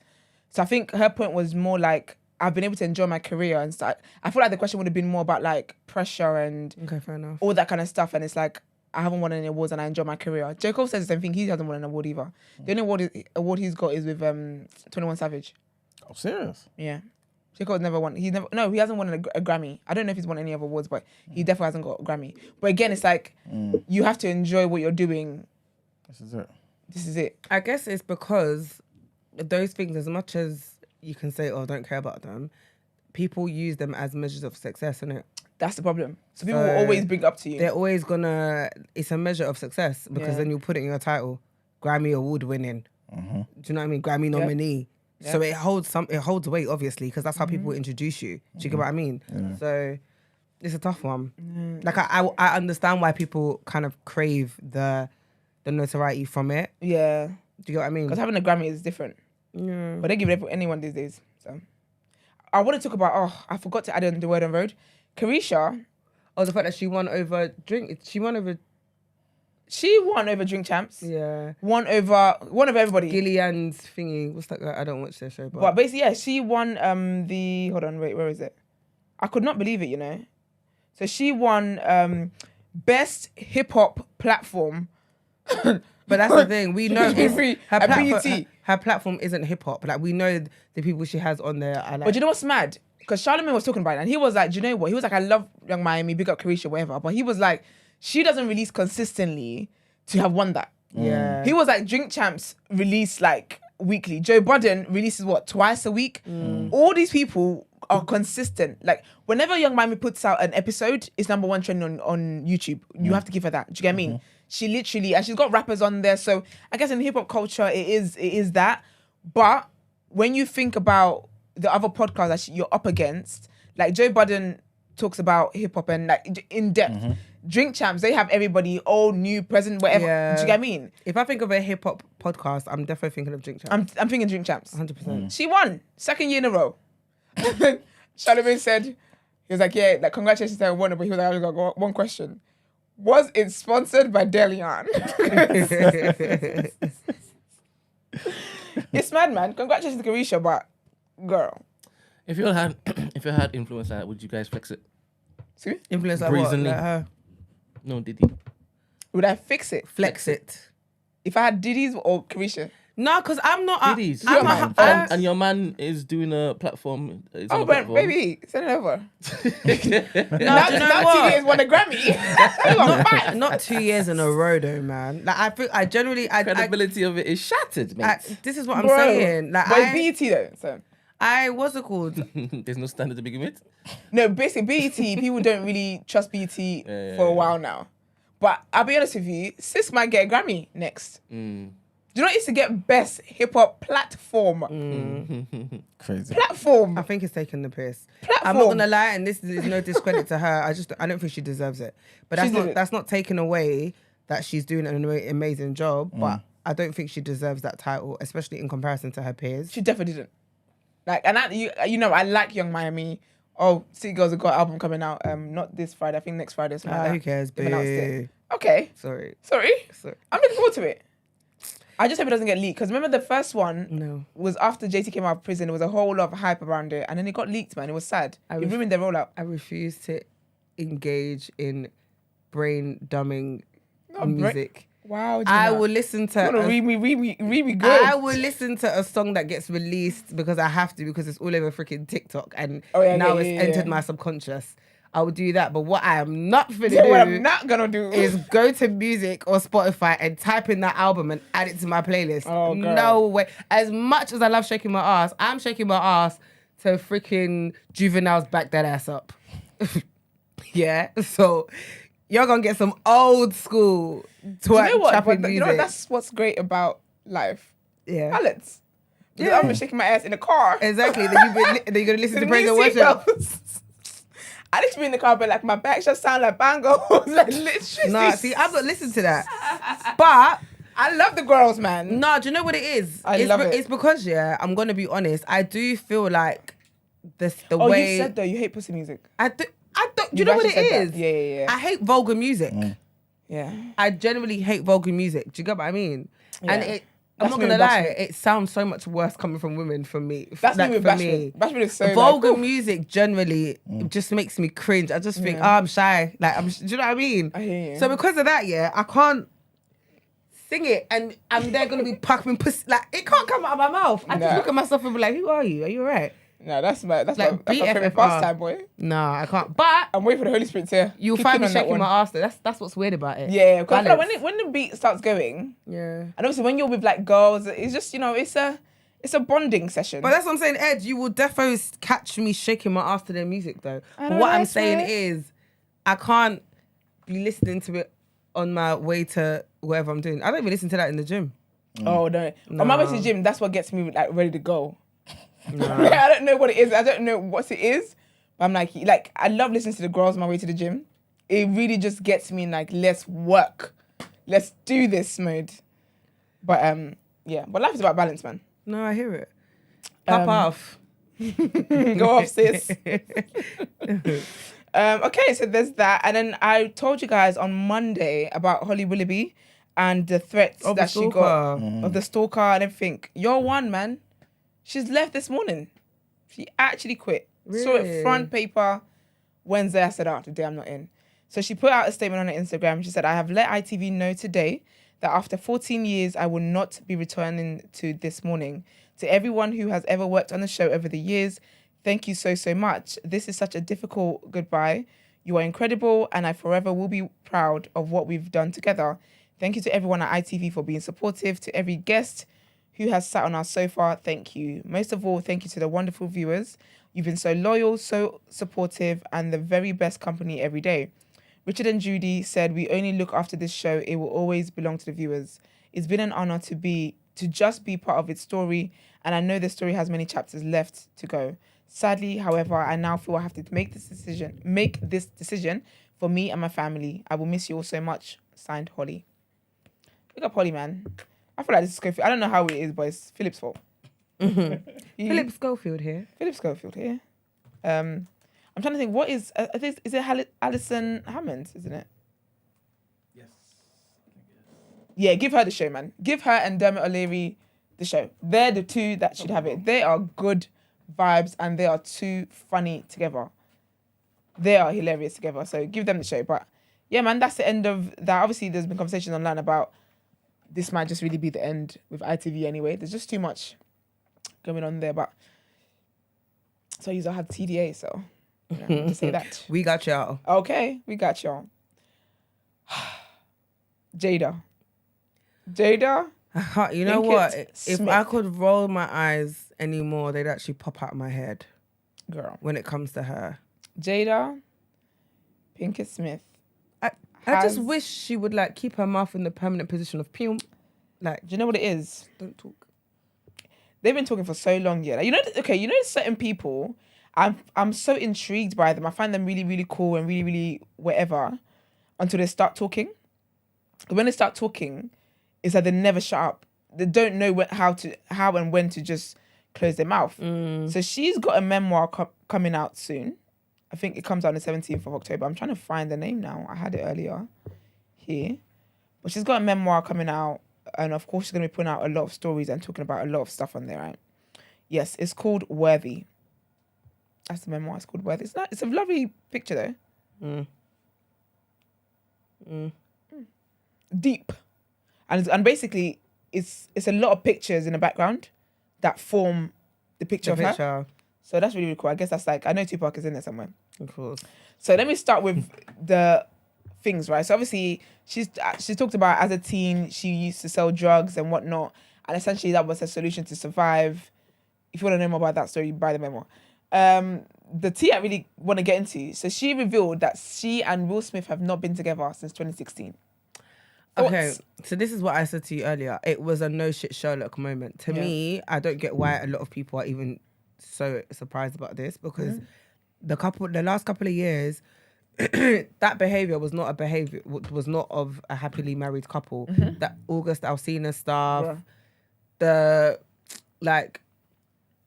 To me, I feel like they were like soft launching all of this stuff. We've seen so much happen between their family that, again, this didn't come as a surprise. For me, it was like a duh. Do you get what I mean? Yeah. So I'm generally not surprised, to be completely honest with you. And I don't even care. Do you know what I feel though? It's weird. I feel like with them, there's always been the rumors about them being in an open marriage. And I think that, there's always been rumors about them being in an open marriage, and that's just been up in the air. They gave me open marriage vibes anyway, with the way they kind of move. I saw a report about Jada Smith saying that his mum introduced the whole family. Introduced the whole family to what's it called? Psychedelic drugs. Oh yeah. Do you know what I mean? They give me that vibe. And you know the way they are, the way they raise their kids and stuff. They give me the vibe of we're open with everything and they're liberal parents, the soft parenting, they're the softer parenting kind of thing. But I kind of feel like, I don't ever feel like I have a right to know what it is that's going on in celebrities' lives. Yeah. But I feel like they've been very much, they've intentionally misled people. That's how I feel about it. Okay. It feels like you guys have been doing the whole, Will and Jada, we're the poster couple, we're power couple. When you start going to public appearances, and I'm sure they love each other. I'm sure they do. You start holding hands and you're doing all these things. He slapped a man for you. Do you know what I mean? But then you guys know that you've been living separate lives. So that's what she said. She said basically since 2016, they've been living completely separate lives since 2016. But it's like, it just feels a bit weird and false that whenever it's time then to do something publicly, you start come together like we're united and like we're together. Do you know what I mean? See you later. Do you get what I mean? It's a bit weird, man. But she basically revealed that in an interview that she had, that, and she talked about it in the book as well, that they haven't been, since 2016, they've been living completely separate lives. Essentially, she said that they made a promise to each other never to divorce, right? But she said 2016 is when they were just like, they're tired of trying. They can't try anymore. So this is what it is. And essentially she's like, there's still love there, there's this, and they're basically just growing, evolving on separate paths, and they're allowing each other to do that, which is great. I feel like they might get back together. I feel like if they've been living separate lives like this, it feels like the point of it is to come together properly. So she also talked about how when she met Will, trigger warning on this, she was suicidal. And he was basically like her drug. He was like the one who saved her kind of thing. Yeah. So when I think about how it is that she loves the heck out Tupac, she talks about him as well and talks about how he proposed to her when he was in jail and whatnot. When I think about how it is like that love there, I actually don't, based on what it is that we know, I don't feel like there was ever like genuine love so like that. Like not using it, but he was like her fix. He was a fix. It was because she also is open about having a codependency issue. And that's why she and August, that thing happened with August, because again, she was going through what she was going through, he was going through what he was going through. They're connected on trauma. Yeah. So I feel that she just does a lot of trauma bonding. And then now, but she's there. And then obviously she talked about the whole slap thing as well. And she said basically she thought it was a skit. That's why her face like that in the video. So she said she thought it was a skit the whole time, because from where she was sitting down, it didn't look like the slap connected. It looked like Chris kind of dodged the slap and whatnot. And she said she's seen, like, she knows that real boxes and stuff. So she was like, it just didn't click to her that this might be real. Was when he was coming off the stage and she saw his face, she's like, oh, this is serious kind of thing. And then she said she just asked him like, are you okay? That was the first thing she said to him. And then she said also as well that during the break, Chris Rock did come to her to apologize and I was like, I never meant to, like harm you, anything like that, what I said. And she was just like, we're not going to talk about this now because clearly this is some deep shit. So it turns out she and Chris Rock have got a history anyway. So remember was it 2016? It was 2016 when Will Smith was snubbed for an Oscar. Yeah. Concussion, that situation. And she decided to boycott it and whatnot. Yeah. I remember that year Chris Rock was hosting it. She basically said to Chris Rock that he needs to support the boycott and not host it. So essentially, I feel like that's what started her and Chris Rock's situation, because he made a joke about her at the Oscars and also made a joke about her in the special that he released later on that year as well. So then in reflection now, she's saying how she realizes that she handled that wrong because she had a phone call with her. She's saying how that phone call should have gone a lot differently, in saying that, do you know what? I know that I'm doing what I'm doing and I'm sure you are in a tough decision, and I hope it goes well for you, kind of thing. That it wasn't fair to have put that on him because he would have been facing the pressures that he's facing anyway. So it wasn't fair for her to kind of add to that. She also talks about there was a year, because she was like, how basically every summer there's always rumors about her and Will not being together and blah blah. And then one year, this is after the Oscars, Chris Rock is on crack. After the Oscars, joking, allegedly, hypothetically, she said, LOL. She said, there was a rumor that summer about her and Chris Rock, her and Will Smith have been together. I think this was after the Oscars as well. He called her to ask her on a date. Yeah, I saw that. She said that Chris So Rock he asked called her her and on he a was date. like, oh, can I take you out sometime? She was like, what do you mean, for what? I think as a man, you just look off and just be like, oh, sorry, wrong number. And then he was like, I saw in the papers that you and Will were getting divorced. Like, can I take you out? And she was like, first of all, that's rumors. No, that's not true. I was like, how embarrassing. And so she was like, how that was just, I guess it was a distasteful thing. And that's why I think Will Smith slapped the shit out of him. Because she was saying how when that whole slap thing happened as well, she clocked that it's a feud. Apparently they've had a feud over the years. Who? Chris and Will. Okay. So they've had their clashes here and there over the years. So even that slap, she felt like it was everything. It was everything. It was everything. So I feel like that's probably why he's like, because Jada talks about everything. I know stuff about Jada than I need to know. I know more stuff about Will Smith, talking about he had so much sex he was throwing up. I know too much about these people that I doubt she never shared with Will that Chris Rock tried to take her on a date because he thought. Do you get me? So I feel like that slap was defo. Can we think about that slap was a wind up? Like as in he really threw I it remember, back, and then, did he bend his? I don't think he even bent his elbow. Oh, Brent, can we get a video of the slap? It was very like. Do you think it's possible? Are we allowed to do that though? Yeah, it's in public. It's in public domain. It's true. What? I want to remember. Did he bend his elbow? I'm trying to remember what the form. Because I feel like it was very forceful. Like the gust of wind would have also. Yeah, but I need to remember. Did Chris Rock stagger a little bit, or did he stand firm? If he stood firm, he must embrace his core, boy. The core is tight. I think it was a. I don't remember him staggering. Because at the time of the slap here, I felt like the slap was out of order. I felt like, this man is doing his job. And Jada said that as well, She said how she felt like... She was like, basically, jokes have been made over the years about her. And she said also, Chris Rock... She's like, I've had a long history with Chris Rock making digs at me, essentially, basically. So it's not really a thing where she was just like... hurt by it because he's done so much anyway. It's like he's doing his job kind of thing. Yeah, it's a little... Oh, there like, is. Whoever did that replay at the bottom is rude. There is a crease in the wrist. I mean, in the elbow. So he did better. Okay. Probably would have. Do you know what? Is so powerful about that slap? Is that he paused, then went in, but the pause and the slap is too quick. Lupita will always be a mood. This is just like, what the heck is going on here? Yeah, I don't. Yeah. Ooh. No, when you look at Chris Rock's hand, he looks like he wanted to retaliate, then he remembered where he was. Look, he balls up his fist. Which I respect, though. I respect that. I will always respect that. Yeah. Because I'm sorry, you're going to be blacklisted. I'm not doing that. I got bills to pay. And he was going for a message. But even if he did retaliate, it would always be in self-defense. It would. I feel like it would have been more favorable for Chris Rock than thingy. But yeah, man, that's Jada's story, man. Jada's just out here talking to things. The next bit of tea we've got to discuss. I'm so happy you were in here today because Lord knows. So basically, Lani Good, who you guys have heard a lot from, especially with the whole Tion Wayne owing her money for a Rolex or a watch of sorts or whatever it was, she's decided. So Brent, please play the videos. Please play the very first one because we need to see the baddies that are going. Yes, that's the one. Sorry, one sec, please, Brent. Basically, she's gonna start a show called UK Baddies. And essentially... UK Badders. Badders, sorry, I said baddies. Badders, basically. UK Badders. And essentially, it's... a UK Bad Girls Club.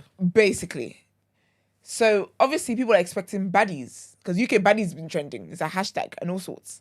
So, then she showed us the people that are being flown out to Croatia. Brent, please play. Press play.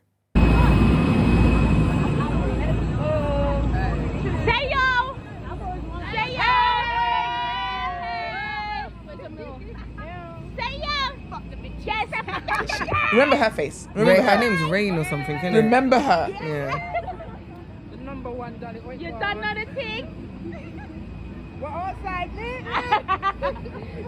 Yeah, so those are the baddies that are coming to the nearest UK TV near you. There's that. And then, so they started filming, right? So when they posted that, less than 24 hours after It's been like 24 hours, isn't it? Ma'am. This is what's been trending on socials. No socks.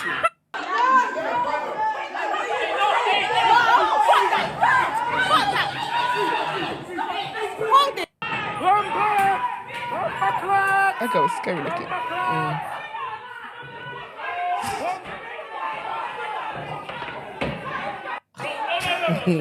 Look, she looks possessed by Lucifer himself.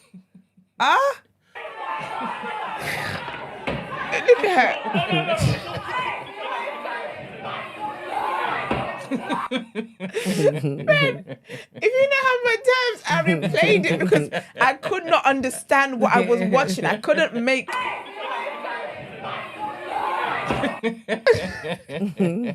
It's when she gets the chain. It's like she's literally possessed with something. She is angry. I think that was another video. Yeah. Oh, but audition. Please take it in. I need your help. I'm looking for a girl who doesn't like me to come on my show and basically try and punch me in my throat. That's what I'm looking for.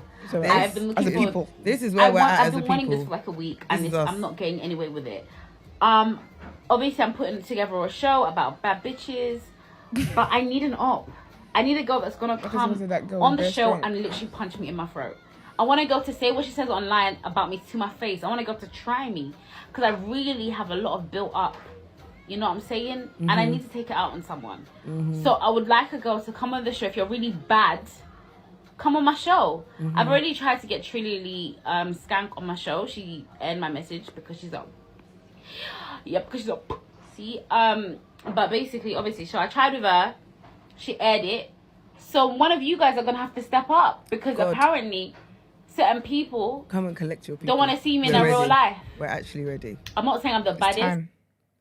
God needs to. You know what's mad? So I watched that video, yeah, and I actually thought for a moment, what is it about life that gets you there?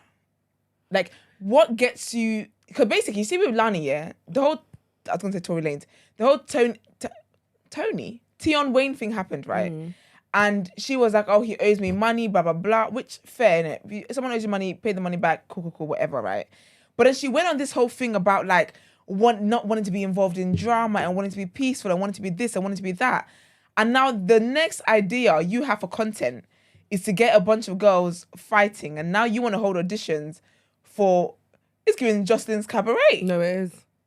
And that's why I said, yeah, we want to be American so badly. bad. Like, we really need to calm down. Not me saying so bad in American accent. No, but we do. We want to be American so bad because this is American reality. This is TV. Bad Girls Club. Yeah. This is Bad Girls Club. I think what people got confused about was the term baddie, right?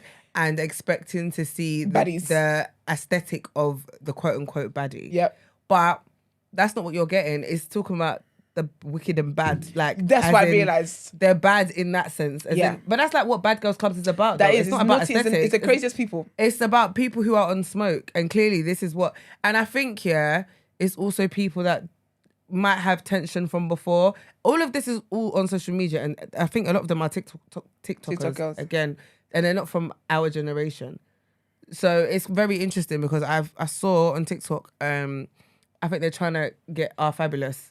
Oh, yes. Because obviously she's back in the UK now. And I think she's back now? Yeah, they're trying to, I think they're kind of like poking her. Baiting her. Yeah, but I think there's people on there that she already has issues with from social media. So she's, do you know what I mean? But again, it's like, they're going to jump her. This is why I talk about this is why I was talking about the music stuff, yeah. And as much as it's vulgar, it's like, that stuff makes me shy for our community. Yeah. Like being a woman as well and a black woman, it makes me so shy because I feel like this is how we're being portrayed online. No wonder why people call us animals. Do you know what I mean? Because that behavior is not. Do you know what's sad? That's what they're saying. It's so degrading. Because even that girl with the chair, the one that something possessed, they've even calling her a beast. I feel like calling someone a beast is wild. But look at that behavior. What behavior is that? Behavior. But that's what I'm saying. It's like, And this isn't, I don't think I'm better than anybody or whatever, yeah, but I just feel like we just need to, as a people, even all of that, I'm better than that. We need to do better, man. I'm better than that. As a community, we need to do better. Because the crazy thing is, this is gonna, like, the show's not gonna do bad because everybody likes... It's trending, everybody likes nonsense. So we're all gonna lock in and we're all gonna watch it with our mouths wide open. And it's worse because it's so close to home. Do you get what I mean? Watching Love and Hip Hop and all those shows, right, is so far removed from our reality in the sense where they're not like, do you know what I mean? So you can watch that with a pinch of salt. Watching regular people that you're gonna see on the high street. I honestly, do you know what it is? I just think we have it. I personally think image-wise, we have like what Americans doing it. That's their owning it. They love it because they go from Love and Hip Hop to them being world stars and whatever else. And also the branding of Love and Hip Hop has changed. It's different now. Remember? They don't show they don't allow things to even get that anymore. Far. Yeah. I'm not gonna lie, Love and Hip Hop back in the day. Oh, that was different. Compared to now. Isn't it Chrissy's pattern we saw? Which was knocked upside her head. And Kimbella, like... All of them girls, exactly. They were wild. Now that stuff doesn't fly. And that's my thing. So I feel like in this country, I feel like obviously people love the American culture, the fashion, whatever. The girls like to copy it and whatnot. But I just think something like this, I don't think this is what we should have adopted from them because we're going to have a harder time clearing that stain than the American girls do. The opportunities available in America is different. It's part of that culture. Bro... Yeah. America is a different ball game. When you can go from literally fighting on Love and Hip Hop and whatnot to now being somebody. Cardi B. Okay. No one from this show is gonna become a UK Cardi B. No, you're not. Because we don't even have a Cardi B. All it is gonna be, we're gonna see in Daily Mail now. We're gonna see at some point ITV are gonna have some kind of segment where they invite somebody on to come and talk about this. And because this it's so negative. And I think it just stains us as a community. I'm gonna be completely honest. It stains us as a community. I feel like it sets us back. And I agree. I would really hope that we would do better. It's pissing me off. I hate it that she decided to do this. But what's pissing me off even more is the volunteers that decided that, you know what? Do you know what made me this sounds like a good fit for me. Some people just want to do like. Because honestly, killing me clout is a hell of a drug, you know. No, but so what's killing me is that people like that, when you enter a room with them, they're going to tell you that they're content creators. They're going to tell you they're content creators. But that's the content they're creating. Yeah. But that's their job. And there's people that are watching, like I've seen random videos of people saying, Rob, why didn't you lot call me? And I thought... Why didn't you call me? I thought that... we're down bad. We're so down bad. We are down bad. Yeah, I'm not... I think it's embarrassing. You don't want to go on Love is Blind. And those Love Islands, even Love Island, my love. But you want to go on UK Baddies. Anyway, as I said earlier, God, your people were ready, man. We're actually ready because send the flood, send the rain, send it all. Yeah, I'm not really here for this. I have no interest in watching it anyway. To be honest with you, I don't. I don't care for all of that stuff. Do you know what I think it is? I think I just want. Maybe it's because I'm so passionate about how Black women are seen. That's my thing. Do you know what I mean? And that's horrible. Because you know what it is as well? Because I think, so basically, I was going through like the quotes, going through the comments and whatnot, and it was really upsetting for me because it's like... There's nothing... There's people... positive... But do you know there's people that like, they're colorists. Yeah. They're misogynistic. They're all these things. All that does, it fuels them and it gives them more ammunition to be the way they are. Yeah. And that's what always gets me. That's what annoys me. It's like, even like the girl being called a beast... I know it's because the word beast is not far from your vocabulary anyway for Black women. But you get to feel like you get to use it now and get get hundreds and thousands of retweets because people feel like, oh yeah, he's talking to this thing, but that person might not be. It's embarrassing, man. I'm really not here for it. I'm really not here for this foolishness. And I don't understand why. I don't get the mindset. Sorry, I don't get the mindset.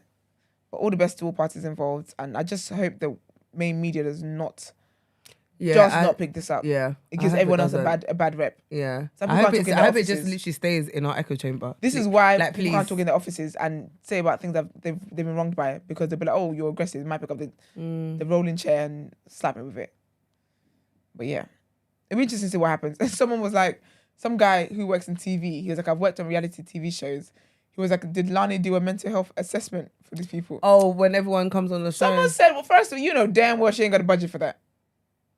I feel like that's the whole thing. That was the niche. That was the selling point. Anyway, before we talk about that, a whole damn mess. But let's get into sis. What would you do?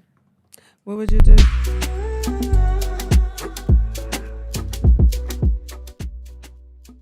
The only way to feed him is to sleep with a man for a little bit of money, and his daddy's gone somewhere smoking rock now, in and out of lockdown. I ain't got a job now, so for you this is just a good time, but for me this is what I call life. Right, let's get into it. Hey Esther and Gina, love the show. I pray TDA gets all the blessings in the world. Amen. So I have a tricky one. My mother asked to borrow 8k from me and promised that she'd give it back to me by the end of the month. It's going on to the 3rd month now, and I've just found out that she gave it to her boyfriend to buy a car. Drake? She hasn't mentioned anything to me since I lent her the money, and it's starting to slightly grate me. She's only known this guy for 5 months, and they are always arguing. I don't know how long their relationship is going to last, and that's definitely not money I can lose. How can I go about getting this money back? How do I ask my mother for the money? Any advice would be greatly appreciated. Brother? Ask her to run back your peas. Dead mother ass. or not. I'm not going to lie to you. Wait. Dead ass. I'm sorry. Dead ass. I gave you... Okay, I have a few questions. First of all, what did your mum tell you she was using the money for? No, she wouldn't tell her. To be honest. No, I just want to know what made you give your mum 8k. And there's nothing wrong with giving your mum 8k. Yeah. I think number 2 also, you see with me and lending people money, yeah, family or not, yeah, and it's very much based on whether you are a good person of character. Yeah, and when I say that, I mean, have you got history? Good for it? Yes. Are you good for it? Are you good for it? Are you? Because if you're not, no, thank you. and you're my family, I'm so sorry, because I would never borrow money that I cannot afford to lose. Okay. 8k is not money I can afford to lose. So if you're not good for it, it's not happening. Yeah. But I guess those questions are irrelevant right now because we're in the situation. We're here. We are here. I would say ask your mum back for the money and just let her know that she told you she was going to give it to you in a month and it's now coming on to 3, and tell her that you need the money. Tell her people are about to beat you up because you owe somebody money. Yeah. Tell her it's somebody else's money and they're threatening your life. Yeah. And also, tell her you even borrowed the money from somebody else. Exactly. And they're threatening... You have to say they're threatening your life. Yeah. Let her know, you see in this, they're threatening my life, your life, your boyfriend and his new car's life. All of us are under threat. So you have to give them the money back. And I think, if anything, it's just like, okay, I'll set you up a payment plan. I was even going to say 4K this month, 4K next month. I think also what you need to do, 8k is a big chunk of money, right? No, but it wasn't big when the auntie took it. No, 100%. But give her a payment plan option. 2 months, max. Because if you wait 3 months. I'm going to be a bit more lenient. You can't give me 1k a month. That's a mess of my money. Oh, that's a waste of money. You know, sometimes when you give someone a whole money, I hear it, and they give it to you in bits and dribs and drabs, and you spend it, and I know it's annoying, but silly, man. Clearly she ain't got the funds to give you because he's not giving it back to her, right? I think that's what it was, you know. It's him. But you know, many is that women at all ages and all levels are giving men money. Do you know what I was gonna say? Yeah, the thing is, women also need to do better and protect their children, man. Like, stop giving men money, man. I think what's happened is he's basically said he needs 8k because he wants to get this car, and he's assured her that he's good for it. Yeah. Right? And clearly he's not. So you need to tell your mum because she needs to stick it on my guy. Yeah. And if she doesn't, then you need to get involved and embarrass him small, because what the hell is that? Sorry, I'm badding up everybody and their mum included for that money. That's just me, mother or not. Don't put me in that position, because how do you not know that I don't need the money for something? Do you understand what I mean? Yeah. So you don't even have to go nice about it. I'm not even sitting here telling you to be mindful, bro. Boy, give me my money. Give my money with my peas. That's my honestly. And my you know advice. one thing I hate in this world, borrowing someone money and then having to ask for it back. Are you not shy? Even if it's a conversation of, do you know what? I know I was meant to run you back the money just by let whatever me know. date. Keep me in the loop. You can't just go silent. Things aren't really. I'm even getting triggered. Things. It's not PTSD, child. No, literally, it's so jarring. It's embarrassing. Yeah, man. I don't like being don't put me in that awkward position. Like, I hate being put in that kind of position. But even if you just say to me, "Oh, do you know what? I'm trying to sort it out, blah blah blah," that's fine. That's cool. But to just go radio silent for 3 months, and I don't know where you're from, but I just feel like with African parents, it's like they feel as though, because you know sometimes they feel like can get access to stuff without having the need to have a conversation with you, kind of thing. And that's why you just have to sit her down and be like, "Mum, I need my money. I need my money. basically. And when can I have it? I need it. Well, we're in October now. Yeah. She can produce it. Because really and truly, it's been 3 months. So sis could have been saving 2K a month to give it back to you anyway. You can't be borrowing 8K from somebody when you know that there's no way of you paying it back. And if it was for your boyfriend as well, you should have let me know. Then I would have said no. Yeah. Because if I knew that my giving you this money is dependent on this man paying you back to give it back to me, sorry, that's too many hands now. I would have said no. I feel like if it was for her mum's car, she wouldn't have minded. But if it's for your boyfriend's car, 5 months, he don't even go here. Literally. That's talking But that's stage. why I don't understand how she decided to even commit or put I don't think she herself would have in known. this- I don't think her mum would have told her, you know. No, the mum. You've known a man for 5 months yeah, and you're no, but come on, Esther, man. Do you know what's mad, yeah? So you're a mum, so sometimes to me, you have wisdom. You would think that. But I think that with women, unless you start to do some self-work on why it is that you want a man, the wisdom for men is worse. No, the choices made around men are worse the older they get, in my opinion. I've seen too many things play out. It's like the, for lack of a better word, it's like the desperation is more intense the older they get, and they fall for stuff that is like they're more gullible, and it's crazy. You would like and hope to think that you have some sort of wisdom. You would like and hope, but the sense decreases the older I you just get. I strongly think though, putting your children in harm's way because of a man is scary to me. Always ruffle my feathers. I think those are the scariest women. I think it's wild. Those are the scariest women. Yeah. Yeah, girl. That's my advice. That's our advice. Let's just be like, Mum, I need the money. And then if she's coming to do that, we're like, listen, the money I gave you, it was someone else's money, and now they're threatening my life. Tell her it's a gang that's threatening your life, and they mean what they say, because other people are missing for money they never paid them back, and then that'll be that. Yeah, honestly. But yeah, I pray to God that you get your money back, because that's money back. It's not a small amount of money to lose. And a bigger note, stop giving men money. Yes, please. Like men that are not your, I can't even say your partner, because Auntie will say that was a partner, innit? 5 months. Yeah. Yeah. Everyone keep your money to yourself. But yeah, guys, that's that. Let's get into our last headlines for today.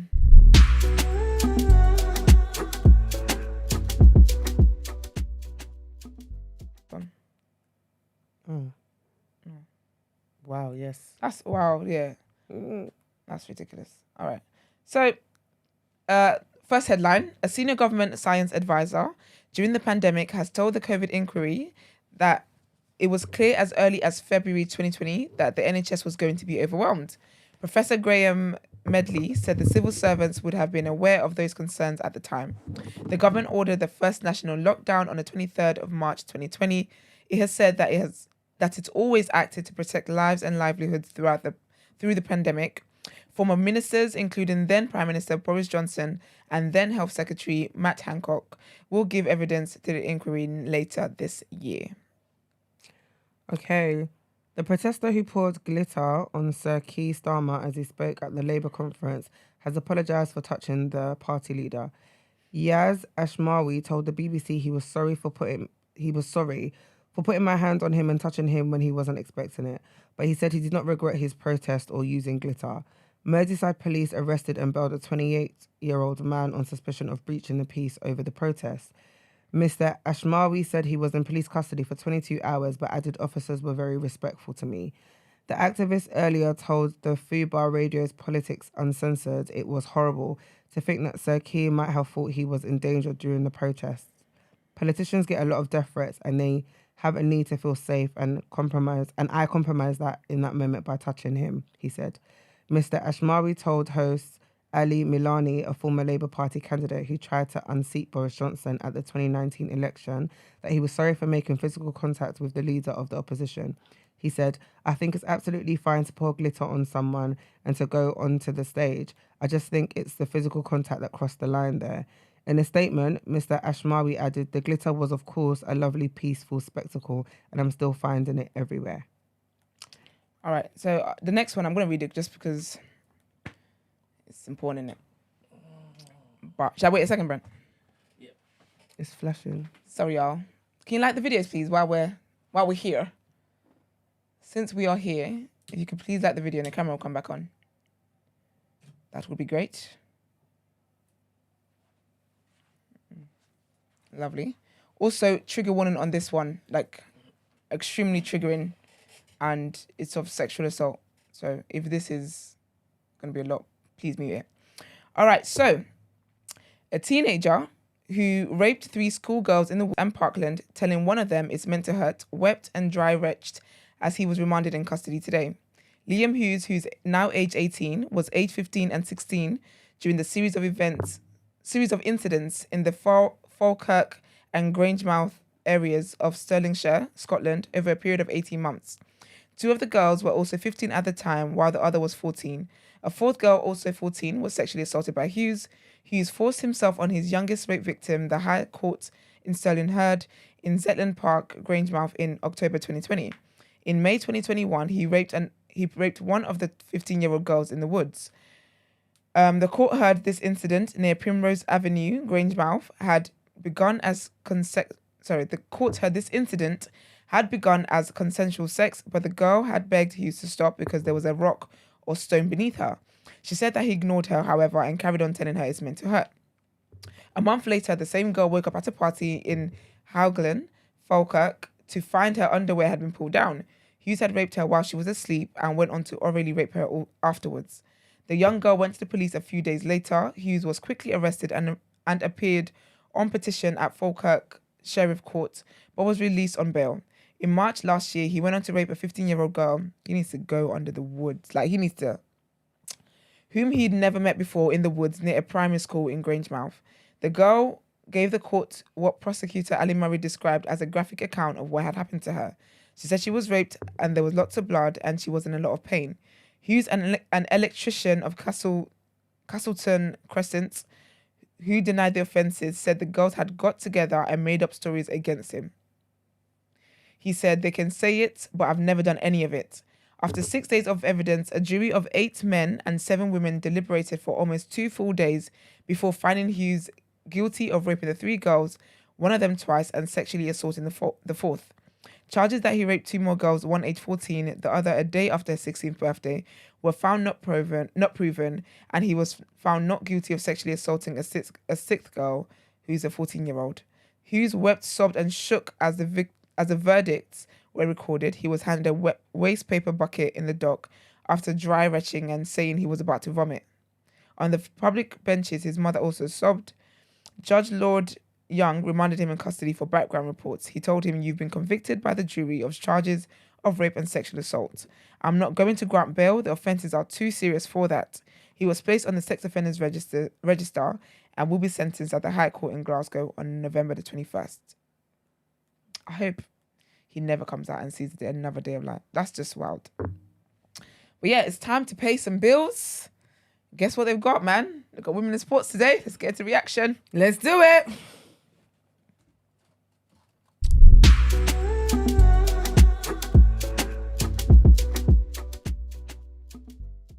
Do you want to read the scores for us? Yes, please. So, what happened? We are going to talk about the European Championship qualifiers, should I say. So, Latvia scored 2 against Armenia. Albania scored 3 against Czech Republic. Bad. Kosovo scored 3 against Andorra. It was a draw of 0-0 between Belarus and Romania. Turkey scored 1 against Croatia. Norway scored 4 against Cyprus. Poland scored 2 against Faroe Islands. And Spain scored 2 against Scotland. Yeah, 4-0. All these results are piss poor. It's jokes because it's nil. Nil all round. It's nil all round. Like, how are y'all that down bad? Did you even try? Literally. Did y'all show up? Did you know what sport you were playing? I mean, get it together, guys. Get it together. Y'all are down bad. It, man. Hate to see it. Literally. Well, congratulations to the qualifiers. I hope that's what that means. Otherwise, yes, please. That's just that on that. Well, I've got some news for you. What the FA will be doing. So the FA will announce plans on Thursday to mark the atrocities in Israel at the friendly match between England and Australia after leading Jewish figures within the game urged them to act. As the leader of the opposition, Sergio Brown, said he believed the Wembley arch should be illuminated in the colours of the Israeli flag following attacks by Hamas across the country last weekend. Pressure grew on the FA to break the silence that has been consistent across the professional game this week. The Guardian understands that senior executives within football who are Jewish reached out to the FA on Wednesday to urge it to speak up or in some way commemorate the loss of life in the Hamas attacks, with the numbers dead now estimated at more than 1,200.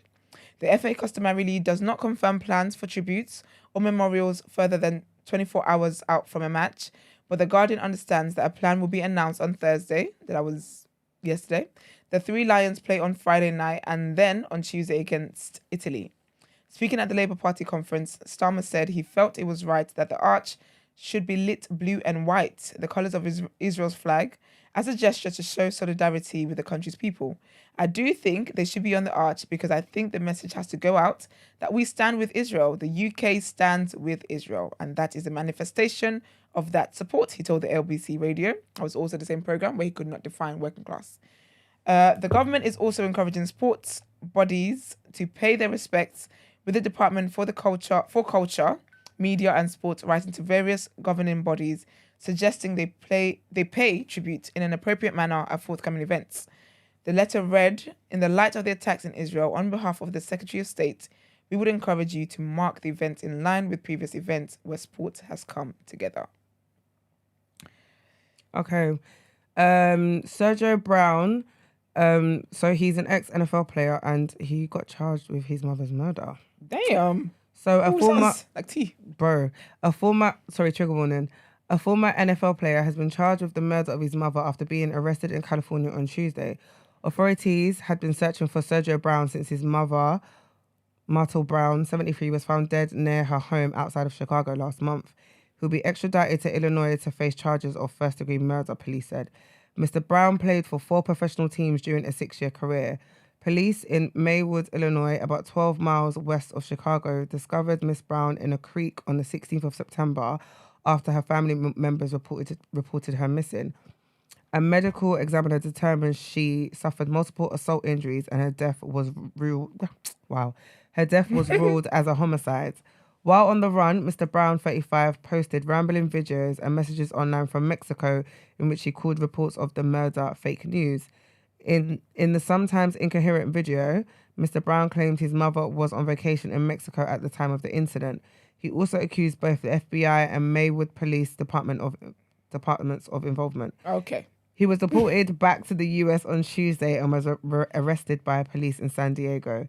In a statement on Wednesday, Miss Brown's family said they were heartened by the news that Sergio Brown has been apprehended and returned to the United States unharmed, NBC News reported. He's been charged with first-degree murder, which carries a minimum sentence of life in prison without the possibility of parole. Do you know how cheeky he is, yeah? To know you did something here and say that it's a conspiracy against you. FBI and him. Literally, but these times it's you. You did that. Anyway, all right. Well, our last sports reaction for today, headline for today. The Football Association is unlikely... Sorry, what's happening here? Did I just say they were going to do it? Okay, all right. Well, the Football Association is unlikely to light the Wembley arch in the colours of the Israel flag. Do you know what? Just in. This is like hot off the press. Hot off the press, Literally. honey, okay? What a contradiction. What a contradiction, my love. So the Football Association is unlikely to light the Wembley arch in the colours of the Israel flag because of fears of a backlash from some communities. The UK government has written a letter encouraging governing bodies in sport to appropriately mark the attacks in Israel this week with shows of support for the victims. The government has not specifically asked the FA to light the Wembley arch. Rather than lighting the arch, BBC Sport understands a message of peace and unity will be conveyed before England face Australia in a friendly on Friday today. The FA has been in touch with Football Australia to confirm there will be some form of acknowledgement for the victims before kickoff. Last year, the FA lit the arch in blue and yellow colours of the Ukrainian flag in solidarity with the country after it was invaded by Russia. The death toll in Israel from Hamas attacks has reached 1,200, while more than 1,100 people have been killed by Israeli air strikes on Gaza. The FA Premier League and individual clubs have not yet commented about the ongoing conflict between Israel and Hamas. An FA meeting took place on Wednesday, and a decision on how to mark the attacks is expected to be made on Thursday morning. Some in attendance told FA senior executives that lighting the arch could be divisive. It is understood senior officials are wary of a perception that they might be taking sides in the Middle East conflict. Officials from the Department for Culture, Media and Sport, DCMS, wrote to major sports governing bodies on Wednesday asking them to show support for victims of Hamas attacks and reference precedents in sports. In the light of the attacks in Israel, on behalf of the Secretary of State, we would encourage you to mark the event appropriately in line with previous events where sports has come together, the letter read. The former FA chairman, David Bernstein, who is Jewish, told the Daily Telegraph he was shocked and hurt by the governing body's lack of response to the attacks. Guess what, Gina? That is it. And that is it for women in sports. We Period. hope we've done you justice, and don't hold your breath because we'll be coming back and doing this again very soon. Watch this space. Okay, let's get into our outro.